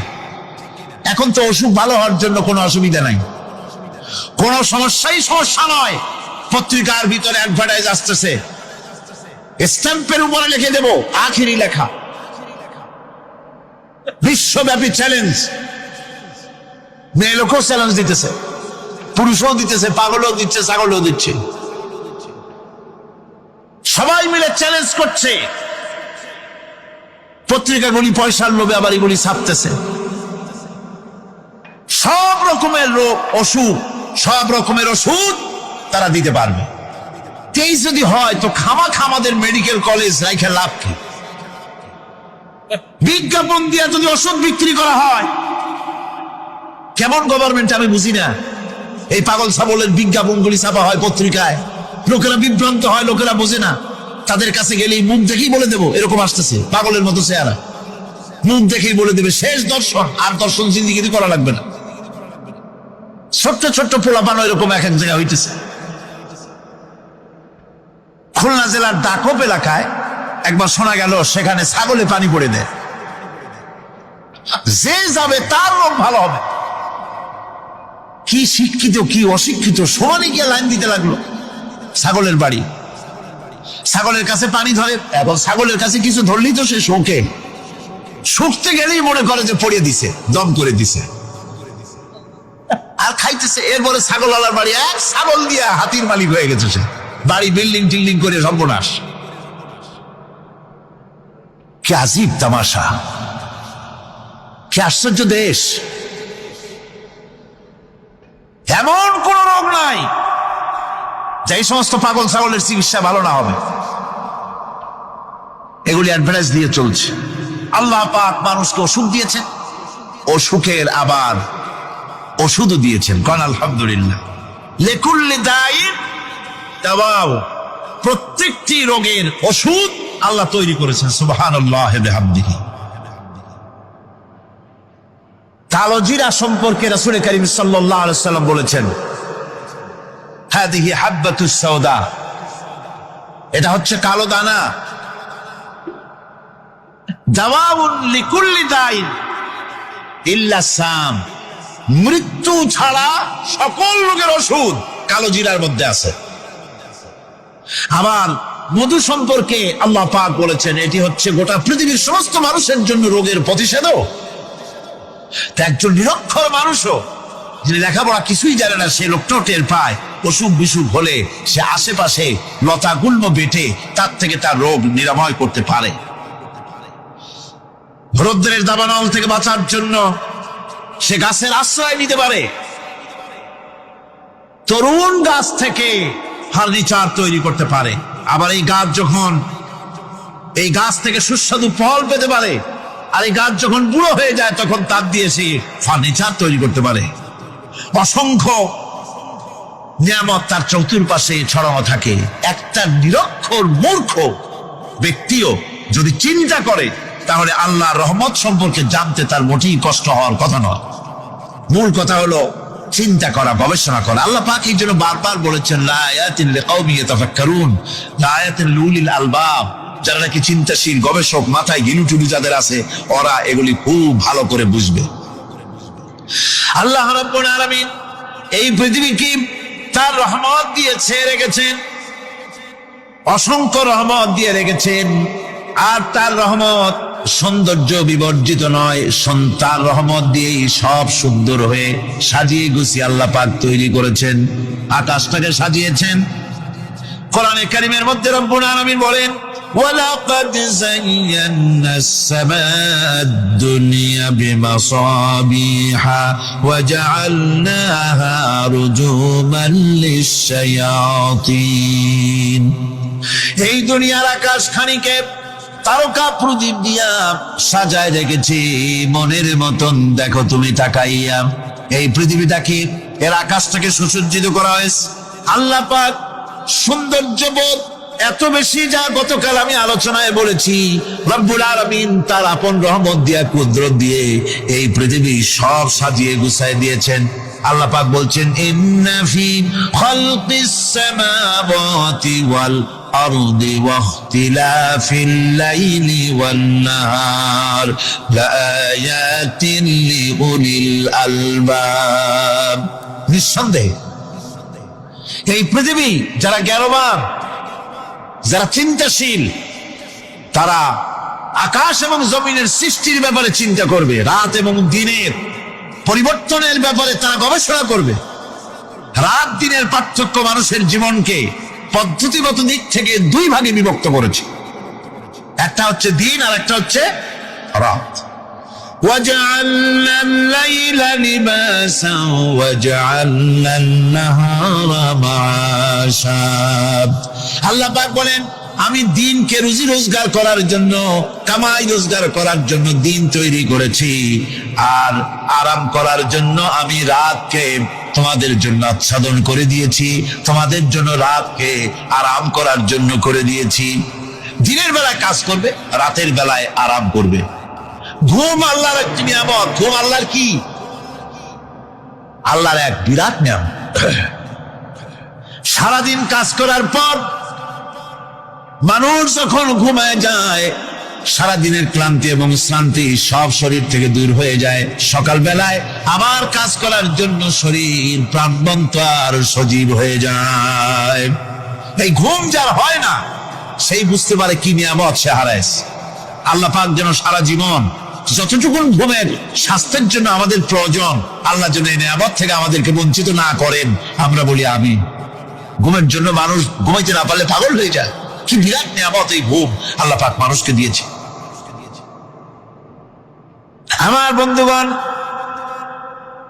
এভাবে করে আল্লাহ রাব্বুল আলামিন মানুষের একঘেয়েমি দূর করার জন্য সকাল করেছেন, দুপুর করেছেন, বিকেল করেছেন, সন্ধ্যা করেছেন, রাত করেছেন, ঘুমাবার ব্যবস্থা করেছেন, কামাই রুজির ব্যবস্থা করে দিয়েছেন, রুজি রোজগার করার ব্যবস্থা করেছেন। সবকিছু তিনি রহমান বলে, তিনি দয়াবান বলে মানুষের সব প্রয়োজন আল্লাহ পাক মিটিয়ে দিয়েছেন। আল্লাহ সুবহানাহু ওয়া তাআলা তিনি বলছেন, আমার রহমতেই পৃথিবীর মাটি থেকে তোমাদের ফসল উৎপাদিত হয়। তোমরা দেখো, আফারাআইতুম মা তাহরুসুন আনতুম তাজরাউনাহু আম নাহনুজ জারিউন। জমিন থেকে ফসল কে উদ্গত করে? উদ্ভিদকে কে গজায়? তুমি গজাও না, আমি গজাই। আল্লাহ পাক বলেন, সমস্ত উদ্ভিদগুলি আমি তোমাদের জন্য গজায় দেই, উঠায় দেই। এরপরে যখন ফসল হয়, ফসল পাকা দেখে মানুষ তখন মোষে তেল মাখে, ফুর্তি করে, আনন্দ করে। এবার ফসল খুব ভালো হয়েছে, ভালো করে গান দেব। মানুষেরাই চিন্তা করে, বেশি ফসল হয়েছে, গান বাজনা, থিয়েটার, গুণাগার বিবির গান, এগুলি ভালো করে শুনতে হবে। গাছে কাঁঠাল, গোপে তেল, জমিনে ফসল, মোষে তেল মেখে আনন্দ করে যে গান বাজনা করবে। আল্লাহ পাক বলেন, দেখো, লাউ নাশাউ জাআলনাহু হুতামান ফাযালতুম তাফাক্কাহুন। যদি আমি ইচ্ছে করি তাহলে তোমার ফসলকে আমি কুটায় পরিণত করে দিতে পারি। তখন তো তুমি নিজের কপালে করাঘাত করবে আর বলবে, আরে মাহরুম হয়ে গেলাম, বঞ্চিত হয়ে গেলাম। আল্লাহ যদি ইচ্ছে করেন তাহলে ফসলগুলিকে আল্লাহ পাক তুষে পরিণত করে দিতে পারেন না? সিটায় পরিণত করে দিতে পারেন না? অবশ্যই। সেই জন্য আল্লাহ পাক বলছেন, যেগুলি সব আমার ক্ষমতা, আমি আপন নিয়ামতে, আপন বরকতে, রহমান নামের কারণে আমি তোমাদের সব আমি গুছিয়ে দিচ্ছি। আল্লাহ পাক ফসলের জন্য, আপনার জমিনের ফসলের জন্য আল্লাহ পাক বিনা পয়সায় সারের ব্যবস্থা করে দিয়েছেন। জোরে কোন সুবহানাল্লাহ। সেই সারটা হচ্ছে কি? وَمِنْ آيَاتِهِ أَنْ يُرِيكُمُ الْبَرْقَ خَوْفًا وَطَمَعًا وَيُنَزِّلُ مِنَ السَّمَاءِ مَاءً। আল্লাহ পাক বলেন, আমি আমার নিদর্শনাবলীর ভিতরে এটা হচ্ছে নিদর্শন, যে আকাশে বিদ্যুৎ চমকায়, মেঘের গর্জন আর বিদ্যুতের চমক, এ সবগুলি আমার নিদর্শন। বৃষ্টির পানির সাথে এগুলি এসে জমিনের ফসলকে বৃদ্ধি করে দেয়। জোরে বলেন সুবহানাল্লাহ। কৃষিবিদরা বলেছেন, যে বছর আকাশে যত বেশি বিদ্যুৎ চমকায়, সে বছর জমিনের ফসল তত বেশি বৃদ্ধি পায়। বিনা পয়সায় এ ধরনের আল্লাহ পাক ব্যবস্থা করে দিচ্ছেন। এরকম দরিয়ার মাছ, গোশত, তরি তরকারি, ফল, মৌসুম উপযোগী যা কিছু প্রয়োজন, এ সব কে দিচ্ছেন? বলেন না, কে দিচ্ছেন? ওয়ামা মিন দাব্বাতিন ফিল আরদি ইল্লা আলাল্লাহি রিজকুহা। এই পৃথিবীর মুখে এমন কোন বিচরণশীল জীব নাই যে জীবের রিজকের দায়িত্ব আল্লাহ পাক নিজ হাতে গ্রহণ করেন নাই। এবার দেখেন, আল্লাহ পাক আরো বলছেন, وَكَأَيِّن مِّن دَابَّةٍ لَّا تَحْمِلُ رِزْقَهَا اللَّهُ يَرْزُقُهَا وَإِيَّاكُمْ। বহুত প্রাণী এমন আছে যে প্রাণীরা রিজিককে সঞ্চয় করে না। আমাদের রিস্ক তো সঞ্চয় করা আছে, আমাদের ব্যাংকে টাকা আছে, গোলায় ধান আছে, চাউল আছে, আছে কিনা? কম থাকুক বেশি থাকুক, আছে তো। কিন্তু পৃথিবীতে এমন বহু প্রাণী আছে যাদের কোনো সঞ্চয় নাই। এই ধরনের অসংখ্য প্রাণীকে আল্লাহ রাব্বুল আলামিন বলেন, এ ধরনের অসংখ্য প্রাণীকে আমি আল্লাহ রাব্বুল আলামিন তাদের খেতে দেই। সকালবেলায় খালি পেট নিয়ে সমস্ত প্রাণীগুলি ঘর থেকে বেরিয়ে যায়, পানি থেকে, গর্ত থেকে, জঙ্গল থেকে সব বেরিয়ে গেল ক্ষুধার্ত পেটে। আবার বিকাল বেলা পর্যন্ত সারাদিন তাদের আহার জোগাড় করে তাদের পেট ভরাইয়া সবগুলিকে আপন আপন গৃহের মধ্যে আমি আল্লাহ ফিরাই দেই।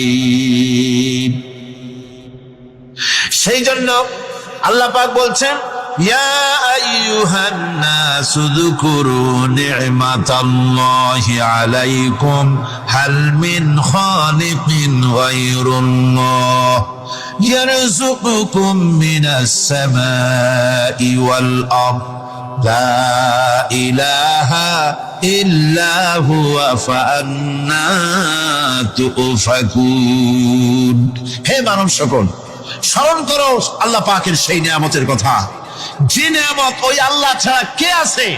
তোমাকে আকাশ থেকে রিজকের ব্যবস্থা করেন, যিনি তোমাকে খাওয়ার দাওয়ার ব্যবস্থা করেন, তিনি ছাড়া কেউ নাই এই পৃথিবীর বুকে, আকাশ এবং জমিনে।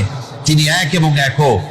ওয়া ইলাহুকুম ইলাহু ওয়াহিদ লা ইলাহা ইল্লা হুয়ার রাহমানুর রহিম। তিনি হচ্ছেন তোমাদের ইলাহ, তিনি এক, তিনি একক। সুতরাং তিনি হচ্ছেন পরম দাতা এবং বিশেষ নিয়ামত যিনি দেন, পরম দাতা এবং দয়ালু। কোরআনে কারিমে যখনই আমরা বলেছি আলহামদুলিল্লাহি রাব্বিল আলামিন, আল্লাহ পাক খুশি হয়েছে। প্রশ্ন হয়েছে তার কি আরো কোন গুণ আছে? জবাবে বলেছি আর রহমানির রহিম, তিনি পরম দাতা, তিনি দয়ালু। সুবহানাল্লাহ, তিনি রহিম। পরকালে কিয়ামতের ভয়াবহ দিনে বান্দার জন্য তিনি রহিম হবেন। দুনিয়ায় পালিত মুক্ত হস্তে সকলকে দিচ্ছেন, আর কিয়ামতের দিন আল্লাহ পাক রহিম হবেন তার বান্দাদের জন্য। কোরআন বলছে তিনি হচ্ছেন রহমত, মানুষের জন্য তিনি রহমত দেন। তার দয়া অফুরন্ত, এত দয়া যে তিনি যদি প্রত্যেক কথায় কথায় আমাদেরকে শাস্তি দিতেন তাহলে আমাদের বাঁচার কোনো পথ ছিল না, ঠিক কিনা গো? কোরআনে কারীমে আল্লাহ পাক বলেছেন ওয়া আসাবাকুম মিন মুসিবাতিন ফাবিমা কাসাবাত আইদিকুম ওয়া ইয়াফু আন কাসীর। তোমাদের উপরে যত বিপদ আসে, সমস্ত বিপদগুলি তোমাদের হাতের কামাই করা, নিজেদের রোজগার করা, তোমাদের নিজের হাতের কামাই করা। ওই হাতের কামাই করার কারণে সেগুলির জন্য যে আযাব হওয়া উচিত ছিল আমি অনেকগুলি ক্ষমা করে দেই, সব তোমাদের হাতের কামাইয়ের জন্যই বিপদ হয়, আর অনেকগুলি তো আমি ক্ষমা করে দেই। কথায় কথায় যদি প্রত্যেকটা ব্যাপারেই শাস্তি দিতাম তাহলে পৃথিবীতে শ্বাস ফেলার সময় তোমরা পেতে না। আল্লাহ পাক হচ্ছেন সেজন্য রহমান, আর তিনি রহিম। কিয়ামতের দিনের জন্য এই পৃথিবীতে মানুষ গুনাহ করা স্বাভাবিক, কি না? সব মানুষই গুনাহ করে। এই গুনাহগার যত বড় গুনাহগার হোক না কেন, গুনাহগার যখন তওবা করে, তওবার অনুভূতি যখন আসে এবং সে যখন অনুশোচনা করে, তখন তার অপরিসীম দয়া সেই অনুশোচনাকে কবুল করে নেয়। অনুশোচনার এক বিন্দু অশ্রু গুনাহগারের অনাচারের সমস্ত দাগ মুছায় দেয়, মনে হয় যেন তার আমলনামায় কোনো দাগই ছিল না। সুবহানাল্লাহ। এই জন্য বলা হয়েছে তাইবু মিনাজ যামবি কামান লা যামবা লাহু। গুনাহ থেকে যে তওবা করে মনে হবে তার সে কোনো গুনাহই করেই নাই, কোনো গুনাহই করে নাই। আল্লাহর নবী বলেছেন মৃত্যুর সময় মালাকুল মউতকে দেখার পরে এমন পানির পিপাসা হবে, মানুষ বলবে আয় আল্লাহ, 7টা সমুদ্রের পানি যদি পান করতে পারতাম, যে পিপাসা লেগেছে এ পিপাসা নিবারণ হতো না। মানুষেরা বোঝে না, সেই জন্য বলে কোন নেতা যখন হসপিটালে অসুস্থ হয়, কয় যে নেতা হসপিটালে মৃত্যুর সঙ্গে পাঞ্জা লড়িতেছে। হ্যাঁ, মৃত্যুর সাথে পাঞ্জা লড়বা তুমি? মালাকুল মউত দেখলে তো তোমার কলজে ঠান্ডা, হিম শীতল হয়ে যাবে মালাকুল মউতকে দেখলে। হযরত আবু বকর রাদিয়াল্লাহু তাআলা আনহু খুব কাঁদতে লাগলেন। তিনি বুঝতে পেরেছেন যে এই পৃথিবীতে সমস্ত সম্পদ দিতে চেয়েছিলেন আল্লাহ যাকে, তার নাম বিশ্বনবী। তিনি সবগুলি উপেক্ষা করে আল্লাহর সঙ্গে দিদার করা বেশি পছন্দ করেছেন। আমরা অতি তাড়াতাড়ি নবীজি থেকে নবীর এতিম হয়ে যাব। পরের দিন ইশার নামাজের রক্ত হলো, আজান হয়ে গেল, মসজিদে মুসল্লিরা ভরে গেছে, সাহাবায়ে কেরাম সব এসে গেছেন। হুজুরের জন্য বহুক্ষণ অপেক্ষা করার পর হযরতে আবু বকর রাদিয়াল্লাহু তাআলা আনহু তিনি ইমামতির জায়গায় দাঁড়ায় গেছেন। নবীজি বেহুশ অবস্থায় ছিলেন ঘরের মধ্যে। হুশ আসার পর তিনি হযরত আয়েশাকে বললেন, আয়েশা, মসজিদে নববীতে এখন কি হতেছে? তিনি বললেন, নামাজ হচ্ছে। লোকেরা আপনার অপেক্ষা করেছে, কিন্তু আপনাকে না পাইয়া, দীর্ঘক্ষণ অপেক্ষা করার পর আপনাকে না পেয়ে আমার বাবার ইমামতিতে তারা নামাজ পড়তেছে, কিন্তু মুসল্লিদের মধ্যে কান্নার রোল পড়ে গিয়েছে। তাদের ধারণা হয়েছে নবীজির জায়নামাজে যখন হযরত আবু বকর দাঁড়ায় গেছে, নবীজির পিছনে নামাজ পড়া আর আমাদের কিসমতে হবে না। নবীজি বলছেন, আয়েশা রে, মসজিদে নববীর দিকের দরজাটা খুলে দাও, আমি নামাজের দৃশ্য দেখতে চাই। দরজা খুলে দেওয়া হলো। নবীজি কোন রকম মাথা উঁচু করে মসজিদে নববীতে নামাজের দৃশ্য নিজে অবলোকন করে আবার শুয়ে পড়লেন। হযরত আয়েশা লক্ষ্য করে দেখেন নবীজির চোখের পানি দিয়ে কোনা দিয়া পানি বেয়ে বেয়ে পড়ছে। হযরত আয়েশা প্রশ্ন করলেন, ইয়া রাসূলুল্লাহ, নামাজের দৃশ্য দেখি কাঁদছেন কেন? হুজুর বলেন, আয়েশা রে, এটা কোনো দুঃখের পানি নয়, আমি কাঁদতেছি এই জন্য, এই নামাজের জামাত কায়েমের জন্য তাইফের ময়দানে অনেক রক্ত ঝরেছে, আবার উহুদের ময়দানে দান দান শহীদ হয়েছে, সাহাবায়ে কেরাম জীবন দিয়েছে। আজ আমি দেখতে পেলাম আমার উম্মতেরা জামাতে নামাজ পড়ছে। আমার ধারণা হলো ভবিষ্যতে কিয়ামত পর্যন্ত আমার উম্মতেরা এইভাবে জামাত বন্দী হয়ে নামাজ আদায় করবে। নবীজি আবার বেহুশ হয়ে পড়লেন। মসজিদে নববী থেকে আজ আর কেউ বাড়ি যায় না, সবাই কান্দে। আজ রাত বোধহয় নবীজি কাটাবেন না। মেয়েরা কাঁদতেছে, সাহাবায়ে কেরাম কাঁদতেছেন, আজওয়াজে মুতাহারাত তারা কাঁদতেছেন। নবীজির আবার হুশ হলো, তাকায় দেখেন ঘরের মধ্যে কান্নাকাটি, মসজিদে নববীতে কান্নাকাটি। সব থেকে বেশি কাঁদতেছেন মা ফাতেমা। নবীজি হযরত ফাতেমার কান্না দেখে ইশারা করলেন, কাছে আয়। হযরত ফাতেমা রাসূলের কাছে গেলেন। নবীজি কানে কানে কি যেন বললেন, কান্নাটা বন্ধ হয়ে গেল। হযরত আয়েশা জিজ্ঞেস করলেন, মা, তোমার আব্বা তোমার কানে কি বললো আর কান্না বন্ধ হয়ে গেল? হযরত ফাতেমা বলে, আম্মাজি, আমার আব্বা আমাকে বললেন, মা ফাতিমা, তোমার কান্না আমার বরদাস্ত হয় না, কেঁদো না, আমি মৃত্যুর পরে সকলের আগে তোমার সাথে আমার দেখা হয়ে যাবে। হযরত ফাতেমা বলছেন, আম্মাজি, আমি বুঝতে পেরেছি আমার আব্বার এই কথার অর্থ কি। নবীজির ইন্তেকালের পরে আত্মীয় স্বজনের মধ্যে সবার আগে আমার মৃত্যু হবে, আর আমার পিতার সাথে আমি মিলিত হতে পারবো। রাত যখন শেষ হয়ে এলো, নবীজির হুশ হয়েছে। তাকায় দেখেন হযরত জিবরাইল দাঁড়ানো। হযরত জিবরাইল নবীজির চেহারা মোবারকের দিকে তাকায় বলেন, আসসালামু আলাইকা ইয়া রাসূলুল্লাহ, আল্লাহ আপনাকে সালাম বলেছেন, আর আল্লাহ পাক জানতে চেয়েছেন আপনার মুখে আপনি কেমন আছেন। আল্লাহ জানেন আপনার অবস্থা কি, তারপরেও আপনার মুখে শুনতে চেয়েছেন আপনি কেমন আছেন। নবীজি বলছেন, জিবরাইল, বড় কষ্টে আছি, বড়ই যন্ত্রণা, বড়ই কষ্ট। হযরত জিবরাইল বলছেন, ইয়া রাসূলুল্লাহ, আজকে এক নতুন ফেরেশতা আমি সাথে করে নিয়ে এসেছি। এই ফেরেশতা পৃথিবীর কোন নবী অথবা কোন মানুষের কাছে যাওয়ার জন্য অনুমতি চায় না, আজ আপনার কাছে অনুমতি ভিক্ষা চায় কাছে আসার জন্য। ওই ফেরেশতার নাম হচ্ছে মালাকুল মউত। হযরত মালাকুল মউত বলেন, ইয়া রাসূলুল্লাহ, এই পৃথিবীতে আদম আলাইহিস সালাম থেকে নিয়ে পর্যন্ত কোন মানুষের জান কবজের জন্য আমার অনুমতি চাওয়া লাগে নাই, আর কোনোদিন লাগবে না। আজ আমি আসার সময় আল্লাহ বলেছেন আপনার জান কবজের জন্য আমি যেন আপনার কাছে অনুমতি ভিক্ষা চাই। নবীজি বলছেন, আমি যদি অনুমতি না দেই তো কি হবে? হযরত মালাকুল মউত বলছেন, ইয়া রাসূলুল্লাহ, অনুমতি যদি না দেন আমি ফেরত চলে যাব, আমাকে সেভাবেই বলা হয়েছে। হযরত জিবরাইল বলেন, ইয়া রাসূলুল্লাহ, আল্লাহ রাব্বুল আলামিন আপনার দিদারের ইন্তজার করতেছেন। নবীজি বলছেন, মালাকুল মউত, তুমি জান কবজের কাজ শুরু করো। মালাকুল মউত যখন কাছে এসেছে, রাসূল জিজ্ঞেস করলেন, আয়েশা, ঘরে যে কয়েক টুকরা স্বর্ণ ছিল সেগুলোর কি অবস্থা? ছোট ছোট 6 টুকরা স্বর্ণ ছিল। হযরত আয়েশা বলছেন, হুজুর, আমি এগুলো রেখে দিছি। হুজুর বলছেন, না, রাখতে পারবে না, আমার ইন্তেকালের আগে খয়রাত করে দাও। মুহাম্মদ সাল্লাল্লাহু আলাইহি ওয়াসাল্লাম আল্লাহর কাছে অবস্থায় উঠবে না যে তার ঘরের ভিতরে সোনা ছিল। দিয়ে দাও, খারাপ করে দিয়ে দাও। হযরত মালাকুল মউত রাসূলের জান কবজ শুরু করে দিলেন। রাসূলুল্লাহ জীবনের শেষ কথা বললেন, আসসালাত আসসালাত ওয়া মালাকাত আইমানুকুম। আমার উম্মতেরা বিদায় লগ্নে বলে গেলাম, নামাজ নামাজ নামাজ ছেড়ে দিও।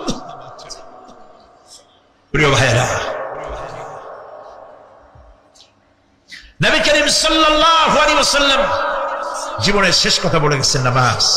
সেই নামাজে আমাদের যত সব অবহেলা, স্ত্রীকে নামাজ পড়ান, বউকে নামাজ পড়ান, ছেলে মেয়েকে নামাজ পড়ান।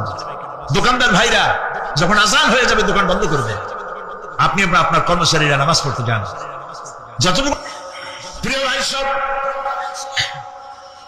আল্লাহ রাব্বুল আলামিন পরীক্ষার জন্য আমাদেরকে এই ময়দানে ছেড়ে দিয়েছেন। প্রশ্ন কি হবে আল্লাহ সব বলে দিয়েছেন। প্রশ্ন কি হবে? তোমার যৌবন, এ ব্যাপারে প্রশ্ন করা হবে। কোন পথে ইনকাম করেছো প্রশ্ন করা হবে। কোন পথে খরচ করেছো প্রশ্ন করা হবে। দ্বীনের ইলম যতটুকু হাসিল করেছিলে তার কতটুকু নিজে পালন করেছো, আর দ্বীনের দাওয়াত কতটুকু মানুষের কাছে পৌঁছায়ছো, প্রত্যেকটি ব্যাপারে কিয়ামতে আল্লাহর কাছে জবাব দিতে হবে। আপনি ইচ্ছে করলে দেহটাকে জাহান্নামের জন্য উপযোগী করতে পারেন, ইচ্ছে করলে দেহটাকে জান্নাতের জন্য উপযোগী করতে পারেন। এটি আপনার ইখতিয়ারে আল্লাহ দিয়েছেন। আপনাকে বাধ্য করা হয় নাই যে সেজদা না দিলে ফেরেশতা এসে ঘাড়ের উপরে পিটাবে, সুদ ঘুষ সেবা করলে পরে ঠ্যাং পিটায় ভেঙে দেওয়া হবে না। আপনি বাধ্য নন। আপনি সম্মানিত জীব, আল্লাহ সম্মানিত প্রাণী আল্লাহ পাকের, সেই জন্য মানুষকে বাধ্য করা হয় না। অটোনমাস বডি, অটোনমি দেওয়া হয়েছে, আপনাকে স্বাধিকার দেওয়া হয়েছে। চন্দ্র সূর্যের ব্যাপারে স্বাধিকার দেওয়া হয় নাই। রাত এখন 7:35, সূর্যের বাপেরও ক্ষমতা নাই বাংলাদেশে এখন উঁকি মারে, ঠিক কিনা? সে এখন আমেরিকায় রোদ দিচ্ছে, তাপ দিচ্ছে আমেরিকায়। ওকে নির্ধারণ করা হয়েছে যেভাবে, সেইভাবেই করতে হবে। পানি বলেন, পাহাড় বলেন, পাখি বলেন, চন্দ্র বলেন, গ্রহ বলেন, নক্ষত্র বলেন, সব জিনিস বাই হুক এন্ড ক্রুক আল্লাহর হুকুম মানতে বাধ্য। কোরআনে কারীমে আল্লাহ পাক বলেছেন, আফা গায়রা দীনিল্লাহি ইয়াবগুন ওয়া লাহু আসলামা মান ফিস সামাওয়াতি ওয়াল আরদি তাওআন ওয়া কারহা। আল্লাহর দেওয়া জীবন ব্যবস্থা ছেড়ে দিয়ে তোমরা কি অন্য কোন মতবাদ তালাশ করো? ওয়ালাহু আসলামা মান ফিস সামাওয়াতি ওয়াল আরদ, অথচ আকাশে যা আছে জমিনে যা আছে সব আনুগত্যের মস্তক আমার সামনে অবনত করে দিয়েছে। সুবহানাল্লাহ। মানুষকে আল্লাহ পাক ইখতিয়ার দিয়েছেন। ইচ্ছে করলে মাহফিলে আসতে পারেন, ইচ্ছে করলে সিনেমা ঘুরতে পারবেন, অসুবিধা নেই। অসুবিধার জন্য কিয়ামত, ওখানে হিসাব হবে। এখানে আপনি সূর্য চন্দ্র ফেরেশতা, ফেরেশতারও কোনো মাজাল নাই, কোনো ইখতিয়ার নাই আল্লাহর হুকুমের বাইরে কিছু করে। আল্লাহ যা করতে বলেছেন তাই করতে হবে, এর বাইরে এক চুলও নড়তে পারবে না। কিন্তু মানুষেরা করতে পারবে। মানুষ ইচ্ছে করলে নামাজ রোজা ছাড়তে পারে, ইচ্ছে করলে আল্লাহর অমান্য করতে পারে। এটা তার বিচারের জায়গা না, এটা হলো পরীক্ষার জায়গা। এটা কিসের জায়গা? পরীক্ষার জায়গা। এখানে আপনি কামাই করলে ওখানে কিছু পাবেন, এখানে কামাই না করলে কিছু পাবেন না। আরো সোজা করে বলি, কোন কৃষক, যে কৃষক আষাঢ় মাসে শ্রাবণ মাসে জমিন চাষ করে না, পৌষ মাসে তার গোলায় ধান আসবে? কথা বুঝেন নাকি বুঝেন? পৌষ মাসে গোলায় ধান আসবে? কোন পাগলও বলবে না যে তুমি তো চাষই করো নাই, তুমি জমিনে, তোমার জমিনের ফসল তোমার ঘরে আসবে কেমন? কাজী এই দুনিয়ায় পরীক্ষা দিলে এখানে রেজাল্ট হয়, এখানে কাজ লাগাইলে এখানে ফল দেয়। কিন্তু মানুষের জন্য আল্লাহ পাক যে আমল তৈরি করেছেন, পরীক্ষা নেবেন, সেই পরীক্ষার রেজাল্ট এখানে হবে না। পরীক্ষার রেজাল্ট আউট হবে কোথায়? আখিরাত। বলেন সবাই কোথায় হবে? পরীক্ষার রেজাল্ট আউট হবে কোথায়? আখিরাত। এখানে আপনি যা কামাই করবেন এখানে রিটার্ন দেওয়া হবে না।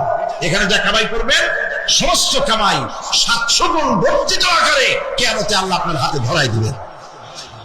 আল্লাহর ওয়াদা কখনো মিথ্যা হয়? মিথ্যা হয় রাজনৈতিক দলের নেতারা, এই জাতীয় লোকেরা যারা মঞ্চে আসে আর বলে যে আমাদের ভোট দেন, আমরা ক্ষমতায় যাইতে পারলে আপনারা না খাইয়ে কেউ মরবেন না। কিন্তু কি খাইয়ে মরবে তাও কয় না। সেদিন শুনলাম এই যে নির্বাচন এখন একটা চলতেছে, স্লোগান, বাপ দাঁড়াইছে, ছেলে তো বলে রহিম ভাই আমার ভাই, তোমার বাপের নাম রহিম।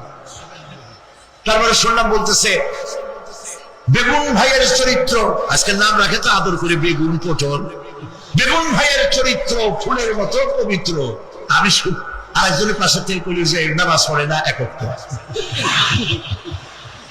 এমনই ফুলের মতো চরিত্র। তো দুনিয়ার ময়দানে আপনি যা কামাই করবেন এখানে রেজাল্ট আউট হবে, এখানে আপনি পাবেন ফল, এখানে পাবেন। যা করবেন এখানে গাছ লাগাবেন, ফল লাগাবেন, এখানে পাবেন। আর আল্লাহর জন্য যেটা করবেন সেটার ফল, সেটার রেজাল্ট কিয়ামতে বাইর হবে। সুবহানাল্লাহ। এখানে পরীক্ষা দিয়ে যদি কেউ ফেল করে, ম্যাট্রিক পরীক্ষা দিয়ে ফেল করেছে, ফাজিল পরীক্ষা দিয়ে ফেল করেছে, আবার পরীক্ষা দিয়ে পাস করার সুযোগ আছে, আবারও ফেল করেছে, আবারও পরীক্ষা দিয়ে পাস করার সুযোগ আছে। 10 বার যদি ফেল করে আরো 10 বার পাস, পরীক্ষা দিয়ে পাস করার সুযোগ আছে। কিন্তু কিয়ামতের দিন আল্লাহ রাব্বুল আলামিনের জীবনের পরীক্ষায় কোন মানুষ যদি আল্লাহর আদালতে ফেল করে বসে একবার, দ্বিতীয়বার পরীক্ষা দেওয়ার আর কোন সুযোগ নাই। এই পৃথিবীতে যদি কেউ নিম্ন আদালতে মামলায় হেরে যায়, জজ কোর্টে করবে, যদি হেরে যায় হাইকোর্টে করবে, হেরে গেলে আপিল করবে সুপ্রিম কোর্টে, সুপ্রিম কোর্টেও যদি হেরে যায় তাহলে প্রেসিডেন্টের কাছে আপিল করবে। সুযোগ আছে কয়েকবার। কিন্তু কিয়ামতের দিন জীবনের আদালতে কোন মানুষ যদি একবার ফেল করে বসে, জীবনের মামলায় যদি একবার হেরে যায়, দ্বিতীয়বার আপিল করার আর কোন জায়গা নাই। সে আখিরাতে রেজাল্ট আউট হবে। আমরা সব মরে যাব, আমরা সব কি হব? সব মরে যাব। আল্লাহ পাক আমাদেরকে উঠাবেন না। মানুষকে কবরে রাখার সময় আমরা কি বলি? মিনহা খালাকনাকুম, জানেন না? পড়েন, মিনহা খালাকনাকুম ওয়া ফিহা নুঈদুকুম ওয়া মিনহা নুখরিজুকুম তারাতান উখরা। এই মাটি দিয়ে তোমাকে তৈরি করা হয়েছিল, এই মাটির মধ্যে রেখে গেলাম, এর থেকে আবার তোমাকে উত্থিত করা হবে। কে বলতেছেন এ কথা? আল্লাহ পাক বলছেন, আল্লাহ তাআলা বলছেন। কি নিষ্ঠুর এই পৃথিবী! ভেবে দেখেছেন কি একবারও কি ভেবে দেখেছেন এই পৃথিবী কত নিষ্ঠুর? এই সন্তান সন্ততি সব একটি মোহ, একটি মায়া, একটি মহব্বত, একটি প্রতারণা। যে বইয়ের জন্য হারাম ইনকাম করেছেন, যে সন্তানদের জন্য হারাম ইনকাম করেছেন, জান দিলেন, রক্ত দিলেন, জীবন দিলেন, সারা রাত কষ্ট করেছেন, দৌড়দৌড়ি করেছেন, যখন মরে গেলেন যে বাচ্চাটা আপনি করে না দিলে কলিজা ঠান্ডা হয় না, সেই বাচ্চা বলবে, মাকে বলবে, মা বাপের লাশ যে রুমে আছে আমার সেখানে নিও না, আমার ভয় করে। ঠিক কিনা? স্ত্রীও আরো 2-1 লোক না হলে লাশের ঘরে থাকতে পারবে না, তারও ভয় করবে। থাকলে বড় জোর মা থাকতে পারে, বাপ থাকতে পারে। যাকে বিবাহ করার পর অনেক সন্তান আছে, মা বাপকে চোখে দেখতে পারে না, বোন কথা মতো মায়ের সাথে কথা বলা বন্ধ করে দেয়। হয়তো কুমিল্লা এরকম নাও থাকতে পারে। বউতে নালিশ করছে, মার সাথে কথা বলে, আবার বলে এই বুড়িটা মরে না কেন? নাউযুবিল্লাহ, নাউযুবিল্লাহ। বুড়িটারে মরার কথা বলতেছো তুমি? তোমার ছোট্টবেলায় যখন তোমার টাইফয়েড হয়েছিল, অসুখ করেছিল, গরিব বাবা, বাড়িতে ল্যাপ নাই, খাতা নাই, তোষক নাই, সেই জায়গায় মা তার কাপড় বিছায় দিয়া বুকের উপরে নিজের শরীরের উষ্ণতা দিয়া বাঁচায় রাখার চেষ্টা করেছে, নিজে না খেয়ে খাওয়াইছে, অসুখ সারে না।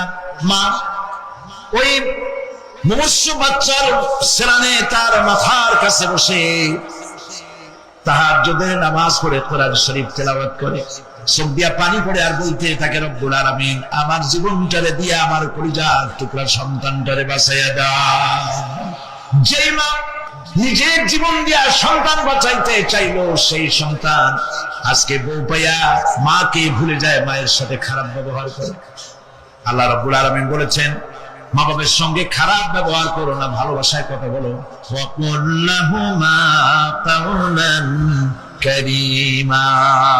সম্মান সূচক কথা বলো, মা বাবার জন্য দোয়া করো আমার কাছে। কে বলতেছে? আল্লাহ তাআলা বলছেন দোয়া করো আমার কাছে এই ভাষায়, রব্বিরহামহুমা কামা রাব্বায়ানি সাগীরা। পড়েন সবাই, রব্বিরহামহুমা কামা রাব্বায়ানি সগীরা। হায় আমার রব, আমার মা বাপ জন্মের ছোটবেলায় আমাকে অত্যন্ত যত্ন করে লালন পালন করেছেন। আল্লাহ তাআলা তুমি দয়া করে আমার মা বাপকে তোমার রহমতের করে লালন পালন করো। সুবহানাল্লাহ। প্রত্যেক নামাজের পর সকলে এই দোয়া পড়বেন, মনে থাকবে? মনে থাকবে? প্রিয় ভাই সব, সেই কিয়ামতের মাঠে আমাদেরকে উঠতে হবে, আল্লাহর দরবারে উঠতে হবে। সেই সময় আমাদেরকে কেউ উপকার করবে না। يوم لا ينفع مال ولا بنون। সম্পদ আর সন্তান সন্ততি কোনো কাজে লাগবে না। মা তার সন্তানকে চিনবে না, সন্তান তার মাকে চিনবে না, বাপ তার সন্তানকে চিনবে না, কেউ কাউকে পরিচয় দিবে না। আল্লাহ রাব্বুল আলামিন কোরআন শরীফের ভিতরে বলেছেন, আশ-শামসু ইয়ামবাগি লাহা আন তুদরিকাল কামারা ওয়ালাল লাইলু সাবিকুন নাহার ওয়া কুল্লুন ফি ফালাকি ইয়াসবাহুন। প্রবল জ্ঞানী হইবে যাহারা, আপন মনেতে বুঝিবে তাহারা, রাত্রি পারে না আগে যাইবার, দিনের স্থান করি অধিকার। চন্দ্র বাদে না সূর্যের গায়েতে, সূর্য পারে না চন্দ্রকে ধরিতে, যার যে স্থান বহাল রাখিয়া ভ্রমণ করিছে খোদাকে ডরিয়া। একটি নির্ধারিত সময় সীমা পর্যন্ত আপন আপন কক্ষপথে সব দৌড়াদৌড়ি করবে, কারো সাথে অ্যাক্সিডেন্ট হবে না কারো। ওয়াকুল্লুন ফি ফালাকি ইয়াসবাহুন। যা আছে মহাশূন্যে সব ঘুরতেছে। কে বলে? বলেন সবাই, কে বলছে? কোন সূরা? সূরা ইয়াসিন। আবার শুনুন, আল্লাহ পাক ফয়সালা দিচ্ছেন ঘুরে কেডা? শুধু সূর্য ঘোরে না, শুধু চন্দ্র ঘোরে না, আল্লাহ মহাশূন্যে যা রেখেছেন সব ঘুরতেছে, সবই সন্তরণশীল, সব গতিশীল। সুতরাং ফয়সালা তো আল্লাহর কাছ থেকে নিতে হবে। পৃথিবী সৃষ্টি করেছেন, মানব গোষ্ঠী সৃষ্টি করেছেন এবং মানুষের প্রয়োজন মিটিয়েছেন। এই মানুষগুলিকে কে সৃষ্টি করেছে? মানুষ সৃষ্টির ব্যাপারেও দার্শনিকরা মানুষদেরকে বিভ্রান্ত করে।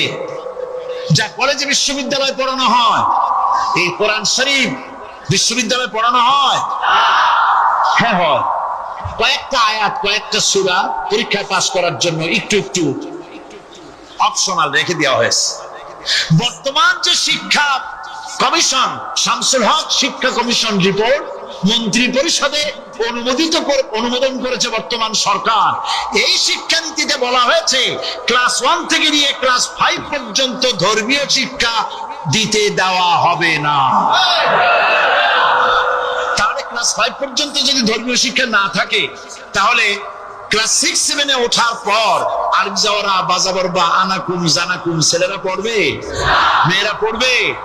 আসল উদ্দেশ্য হলো ইসলাম থেকে জাতিকে দূরে সরাবার জন্য ষড়যন্ত্র।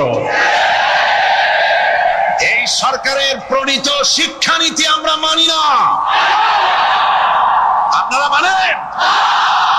যেই মাদ্রাসা মানুষের চরিত্র সৃষ্টি করে, বর্তমান সরকার সেই মাদ্রাসাগুলি একটা একটা করে ধ্বংস করার পরিকল্পনা গ্রহণ করেছে। সুতরাং আসল শিক্ষা হলো কোরআনের কাছে। আসল শিক্ষা কোথায়? কোরআনের কাছে।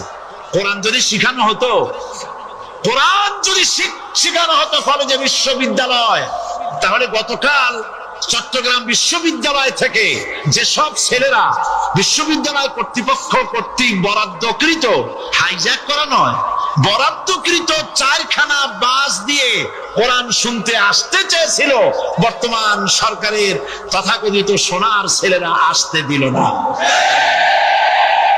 কোরআন যদি তারা পড়ত, তাহলে কোরআন শরীফ শুনতে তারাও আসতো। কপাল পড়া।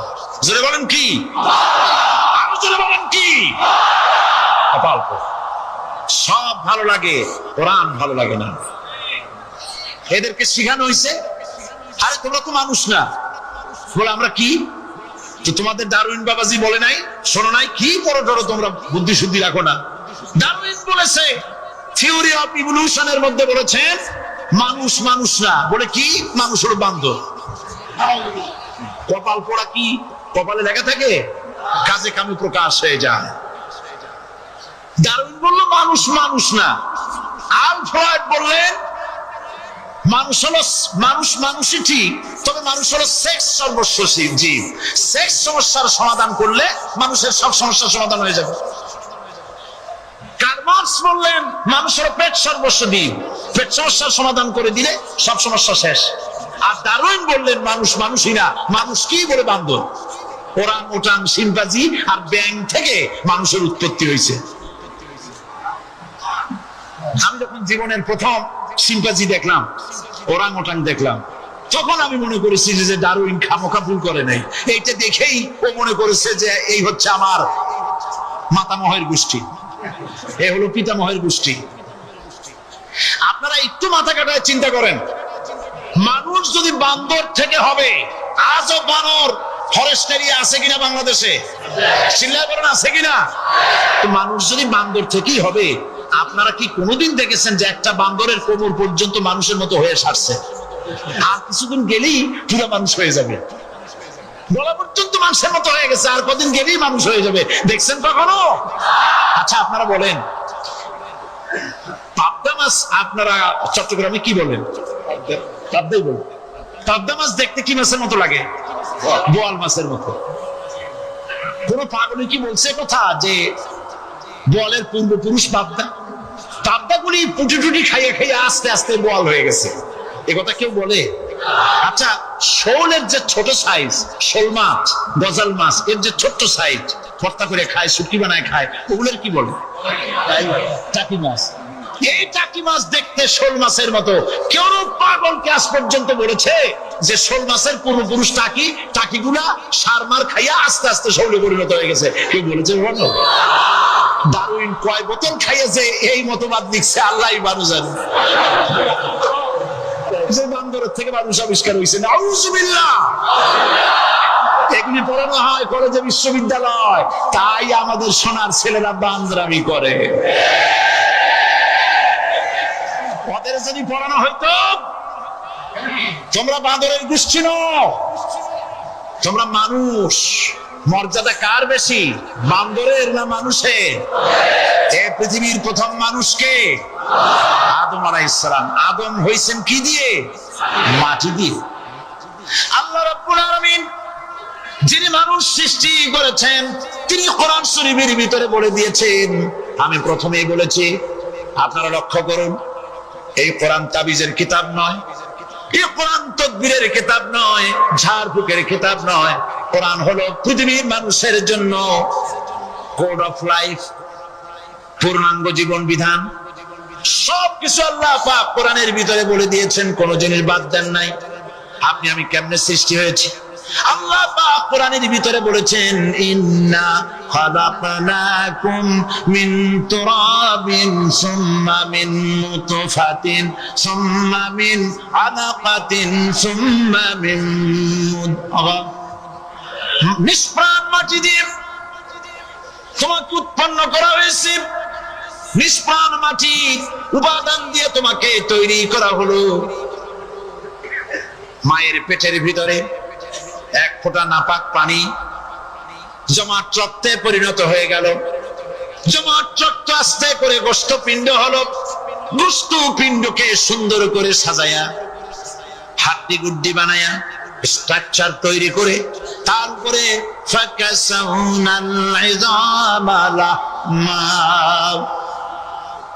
চামড়া দিয়ে গোশত দিয়া সাজায়া সুন্দর করে বানালাম। আল্লাহর পরিচয় শুনুন, আল্লাহ আমার কেমন আল্লাহ। মায়ের পেটের ভিতরে সন্তান বানায়া এরপরে যখন রূহ দেওয়া হয়েছে, ক্ষুধা লেগেছে, খাবারের প্রয়োজন হয়েছে, আল্লাহ রাব্বুল আলামিন ওই কচি বান্দা মায়ের পেটে বসে কি খাবে সেজন্য তার মা চিন্তা করে নাই, বাবা চিন্তা করে নাই, সরকার চিন্তা করে নাই। আল্লাহ রাব্বুল আলামিন মায়ের মাসিক অসুখকে বন্ধ করে দিয়ে সন্তানের নাভির সাথে আর মায়ের নাভির সাথে তার লাগায়া, পাইপ লাগায়া মায়ের মাসিক অসুখের রক্তগুলি দিয়ে সন্তানকে বড় বানালেন। মুখ দিয়া এই রক্ত পান করালেন না, মুখটাকে পবিত্র রেখে দিলেন যাতে করে পৃথিবীতে আসার পর ওই মুখ দিয়ে আল্লাহ রব্বুল আলামিনের জিকির করতে পারো। সন্তান মায়ের ভিতরে, পেটের ভিতরে বড় হলো, আল্লাহ রাব্বুল আলামিন বলেন মাস দিন যখন পুরা হয়ে গেল, সুম্মা নুখরিজুকুম তুফলা, বাচ্চার আকারে পৃথিবীতে নিয়ে আসলাম। এখন খাবা কি? পৃথিবীতে যখন বাচ্চা এলো তখন তার পেটের সাথে যে সংযোগ ছিল মায়ের নাভির সাথে আর সন্তানের নাভির সাথে, সেই সংযোগ তার আর কি থাকলো? কি করা হলো? কেটে দেওয়া হলো। লক্ষ্য করুন, খাবারের জন্য একটি মাত্র পাইপ আল্লাহ লাগাইছিলেন, পৃথিবীতে সন্তান আসার সঙ্গে সঙ্গে পাইপটা কেটে দেওয়া হলো। এবার কি খাবে? আল্লাহ রাব্বুল আলামিন মায়ের বুক থেকে সন্তানের জন্য এবার সিঙ্গেল সিগন্যাল, তার জন্য সিঙ্গেল কোন লাইন যেটা ছিল কেটে দিয়া মায়ের বুক থেকে সন্তানের জন্য ডাবল লাইন আল্লাহ চালু করে দিলেন। এমন দুধ বানায় দিলেন যা শুধু খাবার নয়, শুধু ফুড ভ্যালু নয়, এই দুধের ভিতরে ক্যালসিয়াম, এর মধ্যে ভিটামিন, এর মধ্যে আয়রন, এর মধ্যে মেডিসিন। দুনিয়ার এই সন্তান ছিল ফি কারারিন মাকিন, সুরক্ষিত জায়গার ভিতরে ছিল, কোন পলিউশন সেখানে যেতে পারতো না, রোগের জার্ম সেখানে যেতে পারতো না। দুনিয়ায় এলো দূষিত আবহাওয়ার ভিতরে, এই সন্তানকে এখনই অ্যান্টিবায়োটিক খাওয়ালে পরে অসুবিধা হবে। আল্লাহ রাব্বুল আলামিন মায়ের দুধের ভিতরে ঔষধ দিয়া রোগের প্রতিষেধক বানায়া দিলেন। এ হলো আমার আল্লাহ। এ আমার কে? আল্লাহ। জোরে বলেন আল্লাহ। আল্লাহ আল্লাহ রাব্বুল আলামিন মায়ের দুধ দিয়ে সন্তানকে বড় করলেন আর শোনায় দিলেন, খবরদার এই মায়ের সাথে, এই বাপের সাথে নাফরমানি করবি না। মা বাপের জন্য আমার কাছে দোয়া করবে, রব্বির হামহুমা কামা রাব্বায়ানি সগীরা। সবাই পড়েন আমার সাথে, রব্বির হামহুমা কামা রাব্বায়ানি সগীরা। আল্লাহ পাক শিখাই দিলেন বান্দারে আমার কাছে দোয়া করায়, আল্লাহ আমার মা বাপ আমাকে ছোটবেলায় যেভাবে স্নেহের কোলে লালন পালন করেছে, এইভাবে আমার মা বাপকে তোমার রহমতের কোলে লালন পালন করো। মনে থাকবে ভাইরা? বলে মনে থাকবে? প্রত্যেক নামাজের পরে মা বাবার জন্য দোয়া করবেন, বেঁচে থাকুক আর মরে যাক, দোয়া করবেনই। মনে থাকবে? রব্বির হামহুমা কামা রাব্বায়ানি সগীরা। আমার পরে রব্বির হামহুমা কামা রাব্বায়ানি সগীরা। আল্লাহ পাক মায়ের মর্যাদা এত বাড়াইছেন, সাহাবী প্রশ্ন করেছে, ইয়া রাসূলুল্লাহ খেদমত করব কার? হুজুর বলেন তোমার মায়ের, তারপরে কার? তোমার মায়ের, তারপরে কার? তোমার মায়ের, তারপরে কার? তোমার পিতার। বাপের চাইতে মায়ের মর্যাদা আল্লাহ 3 গুণ বাড়াইয়া দিলেন, 3 গুণ বৃদ্ধি করে দিলেন। হাদিস শরীফে এসেছে, হযরত আবী হুরায়রা রাদিয়াল্লাহু তাআলা আনহু রাসূলের কাছে এসে রাতের বেলায় কাঁদতেছিলেন। হুজুর প্রশ্ন করলেন, আবু হুরায়রা কাঁদো কেন? হযরত আবু হুরায়রা বলছেন, হুজুর মা আমাকে মেরেছে। তিনি প্রশ্ন করলেন, আচ্ছা মা তোমার মারলো কেন? তুমি কি কোনো বেয়াদবি করছো? তিনি বললেন না। তবে মারলো কেন? হযরত আবু হুরায়রা বলেন, ইয়া রাসূলুল্লাহ আপনার খেদমত থেকে বাড়ি ফিরতে আমার দেরি হয়ে গিয়েছিল। গভীর রাত্রে যখন বাড়ি গেছি, মা আমাকে প্রশ্ন করলেন, বাবা দেরি হলো কেন, কোথায় ছিলি? তাম পৃথিবীর মানুষ যেই কদম মোবারক চুমু দিতে পারলে ধন্য হয়ে যায়, সেই আখিরি জামানার পয়গম্বর নবী মুহাম্মদ রাসূলুল্লাহ সাল্লাল্লাহু আলাইহি সাল্লামের দরবার থেকে আসতে আমার দেরি হয়ে গেছে। ইয়া রাসূলুল্লাহ আমার মা আপনার নাম শুনে তার গা জ্বলে উঠলো, তিনি কাফের মুশরিকা। আপনার নাম শুনে অগ্নি শর্মা হয়ে আমাকে ধরে পিটানো আরম্ভ করলেন আর বললেন, আবু হুরায়রা হয় মুহাম্মদ সাল্লাল্লাহু আলাইহি সাল্লামের বাড়ি ছাড়বি, নইলে আমার বাড়ি ছাড়বি, কি করবি বল? মার খেতে খেতে আমি বললাম, মা তোমার গায়ে যত শক্তি আছে আমারে মারো, তোমার বাড়ি শুদ্ধ তামাম দুনিয়াটা ছেড়ে দিতে পারি, মুহাম্মদ রাসূলুল্লাহর কদম মোবারক ছেড়ে দিতে পারি না। হুজুর আমার মা গলা ধাক্কা মেরে আমাকে বের করে দিয়েছেন। হুজুর বলছেন, আবু হুরায়রা, মা তোমাকে মেরেছে আর আমার কাছে নালিশ করছো, আমি তোমার মায়ের কোনো বিচার করতে পারবো না। সুবহানাল্লাহ। এত বড় পাওয়ারফুল নবী, শানওয়ালা, ইজ্জতওয়ালি, বরকতওয়ালি, এত বড় নবী বলছেন মা মেরেছে, আমার করার কিচ্ছু নাই। সুবহানাল্লাহ। তোমার মা মুশরিকা হোক আর যাই হোক, তোমার মা। সুবহানাল্লাহ বলেন। আমার বন্ধুগণ, হযরত আবু হুরায়রা বলেন, ইয়া রাসূলুল্লাহ, মায়ের বিরুদ্ধে কোনো অভিযোগ নিয়ে আমি আপনার কাছে আসি নাই। হুজুর বললেন, কেন আসছো বলো খুলে। আবু হুরায়রা বলেন, হুজুর আমি জানি আপনি আল্লাহর দরবারে যদি কোনো ব্যাপারে হাত করেন আল্লাহ মঞ্জুর করে ফেলেন। আপনি দয়া করে আমার মার জন্য দোয়া করেন, আল্লাহ যেন হেদায়েত দিয়ে দেন। আমার নবীজি দুখানে হাত উত্তোলন করলেন, বললেন, আল্লাহুম্মা ইহদিহুম্মা আবি হুরায়রা, আয় আল্লাহ আমি দোয়া করতেছি আবু হুরায়রার মাকে হেদায়েত নসিব করো। হুজুর হাত তুলে মোনাজাত করছেন, আবু হুরায়রা দৌড় দিলেন বাড়ির দিকে। কয়েকজন সাহাবী হযরত আবু হুরায়রার জামা টেনে ধরেছে, এই ভদ্রলোক দৌড়ায় কেন? এত শান্ত মানুষ, কখনো গরম হয়ে কারো সঙ্গে কথা বলে না। এই মানুষটা দৌড়ায় কেন? কোনো বিপদ হইল নাকি? জামা টেনে ধরে বলে, আবু হুরায়রা দৌড়াও কেন? হযরত আবু হুরায়রা বলেন, জামা ছেড়ে দাও, কোনো বিপদ আমার হয় নাই, আমি দৌড়াইয়া বাড়ি যাই দেখতে চাই। আমি দৌড়াইয়া আগে বাড়ি যেতে পারলাম না, আমার নবীর দোয়া আগে আমার বাড়ি চলে গেছে, আমি এটা দেখতে চাই। হযরত আবু হুরায়রা দৌড়াতে দৌড়াতে বাড়ি চলে গেছে। দরজায় নক করলেন, ভেতর থেকে আওয়াজ এলো, কে? তিনি বললেন, আমি আবু হুরায়রা। মা দরজা খুলে দাও, আমি তোমার সন্তান। মা বললেন, বাবা অপেক্ষা করো, দরজা খুলতেছি। হযরত আবু হুরায়রা বলেন, মায়ের গলার আওয়াজের ভেতরে কুফরি কর্কশতা পেলাম না, মায়ের গলার আওয়াজের ভেতরে তাওহীদের নরমিয়াত পেলাম। আমার কাছে মনে হলো আমি আবু হুরায়রা বাড়ি আসার আগে নবীজির দোয়া আল্লাহর আরশে পৌঁছে গেছে। আবু হুরায়রা বলছেন, মা আমার কিছুক্ষণ পরে ঘরের থেকে বেরিয়ে এসেছেন, আমি দেখলাম মায়ের শরীর ভিজা, মাথার চুল দিয়া পানি টপকাচ্ছে। মা আমার বললেন, বাবারে তোমাকে মারার পর আমি নিদারুণ অনুশোচনায় পড়েছিলাম, মনে মনে ভাবলাম, আরে আমার সন্তানরা আমি কেন মারলাম? সে তো কোনো খারাপ কাজ করে নাই, কোনো খারাপ জায়গায় যায় নাই। এত ভালো মানুষ, যার সম্পর্কে লোকেরা খামাখাই মিথ্যা কথা বলে, এই ভালো মানুষটার কাছে গেছে, সেজন্য আমি মারলাম কেন? বাবা গো, আমি আমার ভুল বুঝতে পেরেছি, জীবনের ভুলও ধরা পড়েছে, আমাকে জলদি করে দিয়ে চলো বিশ্ব নবীর দরবারে।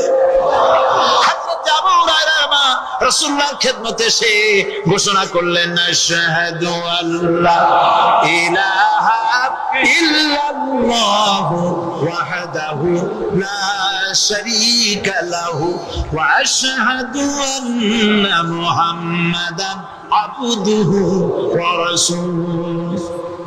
আমার ভাইরা, আল্লাহ রাব্বুল আলামিন মানুষ সৃষ্টি করে পৃথিবীতে পাঠিয়ে দিলেন, খাবারের ইন্তজাম করলেন, এগুলি সব আল্লাহর পরিচয়। আল্লাহরে চেনার জন্য বড় বড় কিতাব ঘাটা লাগে না, কিসমতে যদি থাকে দুই একটা দৃষ্টান্ত যথেষ্ট হয়ে যায়। সুবহানাল্লাহ, সুবহানাল্লাহ, দুই একটা দৃষ্টান্ত যথেষ্ট। আল্লাহ পাক সমস্ত সৃষ্টি জগৎকে তৈরি করলেন, সৃষ্টি করলেন, আর তাদের খাদ্যের ব্যবস্থা করলেন। কে করেছেন খাদ্যের ব্যবস্থা? খাদ্য দেন আল্লাহ।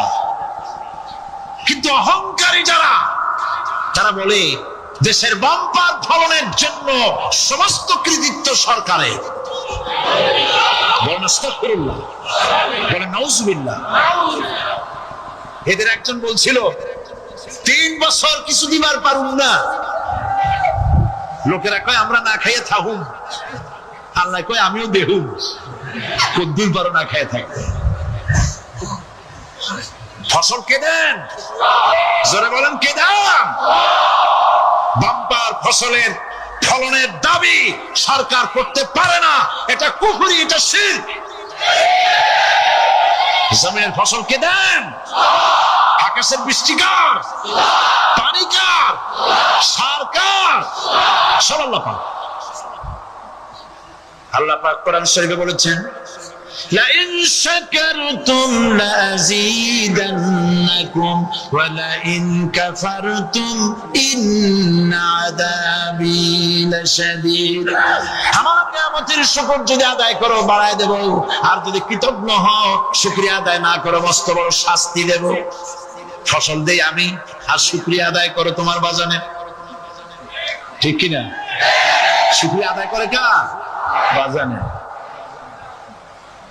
লোকের, একটি মানুষের যেই প্রশংসা এই সরকার করলো বিগত 4.5 বছর ধরে, একটা মানুষের যত জিকির করলো প্রশংসা করলো ছবিটা নাইলো, যদি এতটা জিকির এতটা স্মরণ আল্লাহ রাব্বুল আলামিনের করতো, ওদের জন্য আল্লাহর জান্নাতের দরজা খোলা হয়ে যেত। প্রশংসা করবে কার? সিলা বলুন। আল্লাহ পাকের প্রশংসা করো। খেতে দেওয়ার মালিক তিনি। আল্লাহ পাক বলছেন আল্লাহকে, তার পরিচয় আল্লাহ তুলে ধরেছেন, ওয়ামা মিন দাব্বাতিন ফিল আরদি ইল্লা আলাল্লাহি রিজকুহা। এই পৃথিবীর ভিতরে এমন কোন বিচরণশীল জীব নাই যার রিস্কের দায়িত্ব আমি আল্লাহ গ্রহণ করি নাই। সুবহানাল্লাহ বলবেন না? রিস্কের দায়িত্ব কার হাতে? আচ্ছা দেখুন তো, পৃথিবীর সমস্ত সরকারের কাছে বিভিন্ন মন্ত্রণালয় আছে না? খাদ্য মন্ত্রণালয় বলে কোন মন্ত্রণালয় আছে কিনা? আছে। খালি কয় খামু আর খামু। খাদ্য মন্ত্রণালয় আছে, থাকার পরেও মানুষ না খাইয়া মরে, ঠিক কিনা? এবার একটু তাকান তো, জ্ঞানের চক্ষু দিয়া তাকান, ফরেস্ট এরিয়া, বাঘ আছে কিনা? নাই। সিংহ আছে কিনা? গন্ডার আছে কিনা? হাতি আছে কিনা? বিশাল বিশাল প্রাণী আছে কিনা? জঙ্গলে ছোট্ট প্রাণী থেকে, পোকা থেকে শুরু করে গন্ডার পর্যন্ত, টুনটুনি পাখি দিয়ে শুরু করে ঈগল পাখি পর্যন্ত, নদীর ভিতরে ছোট্ট চুনো পুঁটি থেকে শুরু করে তিমি মাছ পর্যন্ত। প্রাণী তত্ত্ববিদরা বলেছেন সমুদ্রের ভিতরে এমন এমন বড় বড় তিমি আছে যে একটা তিমির ওজন 5000 টন পর্যন্ত হয়ে যায়। 5000 টন তিমিটার ওজন। এ যখন বাচ্চা হয় তখন বাচ্চার দৈনিক দুধ লাগে 50 থেকে 60 মণ পর্যন্ত। কে ব্যবস্থা করে? রুহান ফেরেশতা। তো ওর মা যেমন বাচ্চা তো সেরকম, ঠিক কিনা? কে দেয় খাবার? এবার দেখেন তো, আপনার দেশের এই জঙ্গলে কত হাতি আছে। হাতিরা মিছিল করে আসছে যে আল্লাহ আমাদের এখন আর খাইতে খাইতে দিতে পারে না, বাংলাদেশের গভর্নমেন্ট কিছু দাও। আসছে না, খাইয়া ক্ষুধার জ্বালায় হাতি মরেছে, বাঘ মরেছে, সিংহ মরেছে, এর কোন দৃষ্টান্ত আছে? ক্ষুধার জ্বালায় আকাশের উড়ন্ত পাখিরা ছটফট করে মারা গেছে, দৃষ্টান্ত আছে? নদীর মাছেরা ক্ষুধার জ্বালায় ভেসে উঠেছে, না খাইয়া মরে গেছে, দৃষ্টান্ত আছে? মহান আল্লাহ রাব্বুল আলামিন কোরআন শরীফের ভিতরে বলেছেন অনেক প্রাণী এমন আছে যারা তাদের খাদ্যকে সঞ্চয় করে না, খাদ্যকে জমা করে না, আহরণ করে না। সকাল বেলায় একটা খাবার খেলো, দুপুরে কি খাবে তার জানা নাই। শকুন পৃথিবীর মাটি থেকে 3 মাইল উপরে ওড়ে, তার চোখকে আল্লাহ পাক এত তীক্ষ্ণ বানিয়ে দিয়েছেন, এই চট্টগ্রামের কোথায় মরা গরু আছে 3 মাইল উপর দিয়ে দেখতে পায়? সুবহানাল্লাহ করতে ইচ্ছে করে। এই প্রাণীগুলি খাবারগুলি কোন গভর্নমেন্ট জোগাড় করে রাখে নাই। আল্লাহ পাক বলেন সবার খাবার আমি দেই। সকাল বেলায় সমস্ত প্রাণীগুলি, মহাশূন্যে পাখি, পানির ভিতরে মৎস্যরাজি, জঙ্গলের ভিতরে হিংস্র প্রাণী, পোকামাকড় থেকে শুরু করে সবগুলো খালি পেটে সব বেরিয়ে যায়, কারো কোনো খাবারের মজুদ নাই। সন্ধ্যা হতে না হতে সমস্ত প্রাণীগুলির পেট ভরাইয়া আমি আবার যার যার ঘরে বেরায় দেই। দাব্বাতিন ফিল আরদি ইল্লা আলাল্লাহি রিজকুহা। সমস্ত প্রাণীর রিজকের দায়িত্ব আমি আল্লাহর হাতে। কে দেয় রিজিক? জোরে বলুন, কে দেন? আল্লাহ। কি খাবেন সব আল্লাহ জোগাড় করে দিয়েছেন। তরি তরকারি জোগাড় করেছেন, মাছ জোগাড় করেছেন, চাউল দিয়েছেন, খাবার দিয়েছেন, গোশত দিয়েছেন, সব দিয়ে দিয়েছেন। আল্লাহ রাব্বুল আলামিন সমস্ত জিনিস দিয়ে মানুষকে আল্লাহ পাক তার জন্য আল্লাহ সব করেছেন। খালাকালাকুম মা ফিল আরদি জামিআ। হে পৃথিবীতে যা তৈরি করেছে সব তোমার জন্য। এ হচ্ছে আমার আল্লাহ। এ হচ্ছে আমার কে? আল্লাহ। সে আল্লাহ পাক বলছেন, আল্লাহর পরিচয়, তিনি স্রষ্টা, তিনি রিজিক দাতা। এবার আইনদাতা কে? আইনদাতা কে? আরো জোরে বলুন। আইনদাতা আল্লাহ হচ্ছে আল্লাহর পরিচয়। ইনিল হুকমু ইল্লা লিল্লাহ আলা লাহুল খালকু ওয়াল আমর।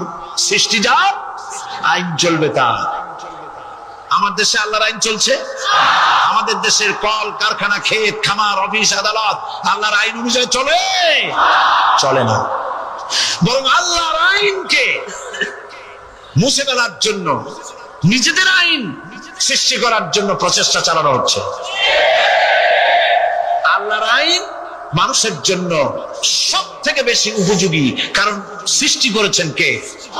বরং কে করেছেন? আল্লাহ। প্রত্যেকটি মেশিন আপনি যা কিনবেন, রেডিও হোক, টিভি হোক, যে কোনো যন্ত্র হোক, গাড়ি হোক, তার সাথে একটা লিটারেচার, একটা বই তার সঙ্গে দিয়ে দেওয়া হয়।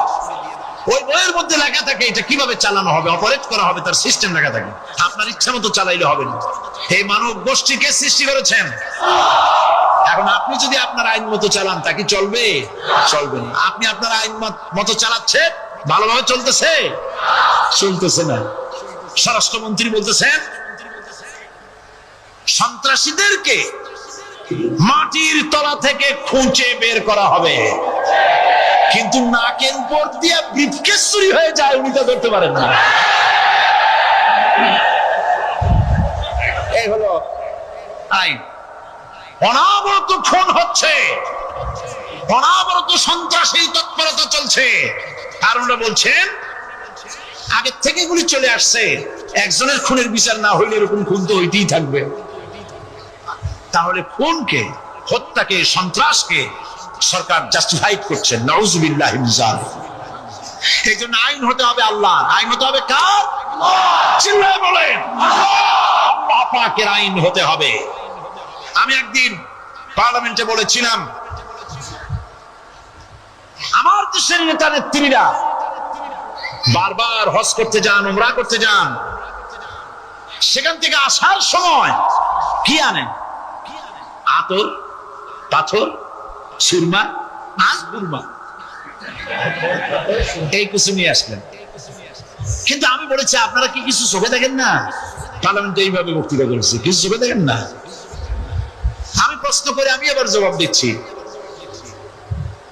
আপনারা যারা হজ করতে যান, উমরা করতে যান, হজের কথাই ধরি, এই হজ করতে যখন যান তখন মুজদালিফায় একটা রাত কাটাইতে হয়। সেটা কোন দিন? ইয়ৌমে আরাফার পরের দিন। এই মাঠে দালান কোঠা আছে, এখানে বেড়া আছে, শামিয়ানা আছে, পর্দা আছে, তাবু আছে, কিচ্ছু নাই। লক্ষ লক্ষ নারী আর পুরুষ পাশাপাশি শুয়ে থাকে। তাও সুবহানাল্লাহ কইতে ইচ্ছা করে না। সারা রাত জনে জনে পুলিশ পাহারাদার নাই।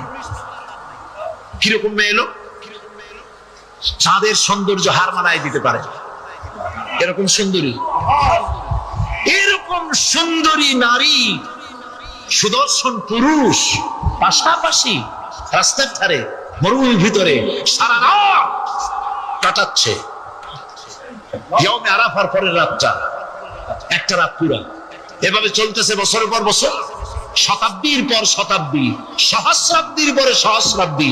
আমি প্রশ্ন করি, পৃথিবীর ইতিহাসে কেউ কি এমন কথা বলতে পেরেছে, লিখতে পেরেছে যে মুজদালিফার রাতে সেখান থেকে 10টা নারী হাইজ্যাক হয়েছে, 5টা নারী লাঞ্ছিত হয়েছে, বলতে পারবে? গভীর রাত্রে পুরুষ সঙ্গী ছাড়া সুন্দরী রমণী, যুবতী রমণী একাকিনী নিজের ঘর ছেড়ে আল্লাহর ঘরে তাওয়াফ করতে আসে। তাওয়াফ সেরে তাহাজ্জুদের নামাজ পড়ে আল্লাহর কাছে মোনাজাত করে একা একা হাজার হাজার লাখো পুরুষের ভিতর থেকে আপন ঘরে ফিরে যায়। কারো বাবার হিম্মত নাই একবার তাকায় সে তো রূপ উপভোগ করার জন্য আবার তাকায়, অথবা তার আঁচল ধরে টান মারে। আছে ইতিহাস, কথা বল না কেন? সুন্দরী একটা মাইয়া মক্কা থেকে মদিনা থেকে পাওয়া যায় না, 15 দিন হয়ে গেছে। হয়েছে কখনো? এবার জবাব দেন, কেন হয় না? কেন হয় না? আমার দেশের মেয়েরা রাস্তা দিয়ে হাঁটতে পারে না। হাই স্কুল মেয়েদের, হাই স্কুল মেয়েদের কলেজ যখন ছুটি হয়, তথাকথিত সোনার ছেলেরা গেটের সামনে এতিমের মতো খাড়ায় থাকে। অনবরত হাইজ্যাক হচ্ছে, ধর্ষণের সেঞ্চুরি হচ্ছে। আর ওখানে হয় না কেন? ওখানে হয় না এই কারণে এই কোরআনের আইন আল্লাহ রাব্বুল আলামিন যে আইন দিয়েছেন, ওখানে আইন বলবৎ আছে। আছে নাকি? আছে কিনা? কোন পুরুষ কোন নারীকে ধর্ষণ করেছে যদি প্রমাণিত হয়, সে যদি ফাহাদের ছেলে হয় আর ফাহাদের মেয়ে হয়, কোরআনের শাস্তি হলো পাথর মেরে উড়াইয়া দাও। তাকে জানিয়ে দেওয়া হবে রেডিও টিভির মাধ্যমে জিনাকারের সাথে ব্যভিচারীর শাস্তি হবে। চতুর্দিকে হাজারো লোকেরা দাঁড়াবে, হাতে পাথর নিয়ে পাথর মেরে তাকে তার গোশত হাড্ডি বাতাসের সাথে উড়ায় দেবে।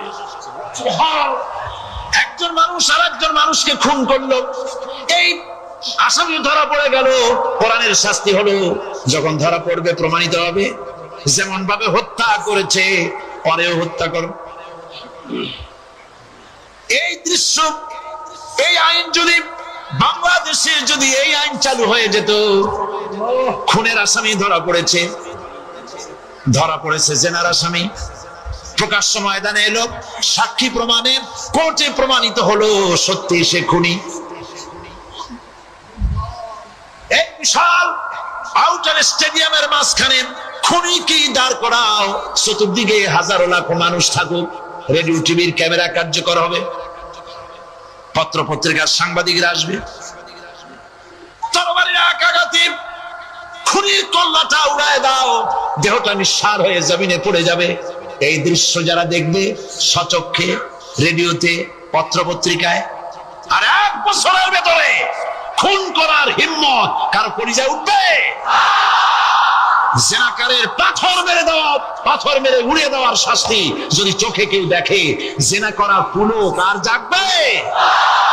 এটা নাম আল্লাহর আইন। এই আইন কার? এই আইন কার? এই আইন, এই আইন যতদিন পর্যন্ত বাংলার মানুষের, মুসলমানদের উপরে কার্যকরী না হচ্ছে, এই দেশে কার্যকরী না হবে, ততদিন পর্যন্ত হত্যা, ধর্ষণ, খুন বন্ধ হবে না। বন্ধ হবে। সুতরাং এই আইন হচ্ছে কার? আরো জোরে বলেন, আল্লাহ রাব্বুল আলামিন। মহান আল্লাহ রাব্বুল আলামিনের এই আইন অনুযায়ী যদি দেশ চলে, মানুষ শান্তি পাবে, চুরি বন্ধ হবে, ডাকাতি বন্ধ হবে, জেনা বন্ধ হবে, হত্যা ধর্ষণ বন্ধ হয়ে যাবে।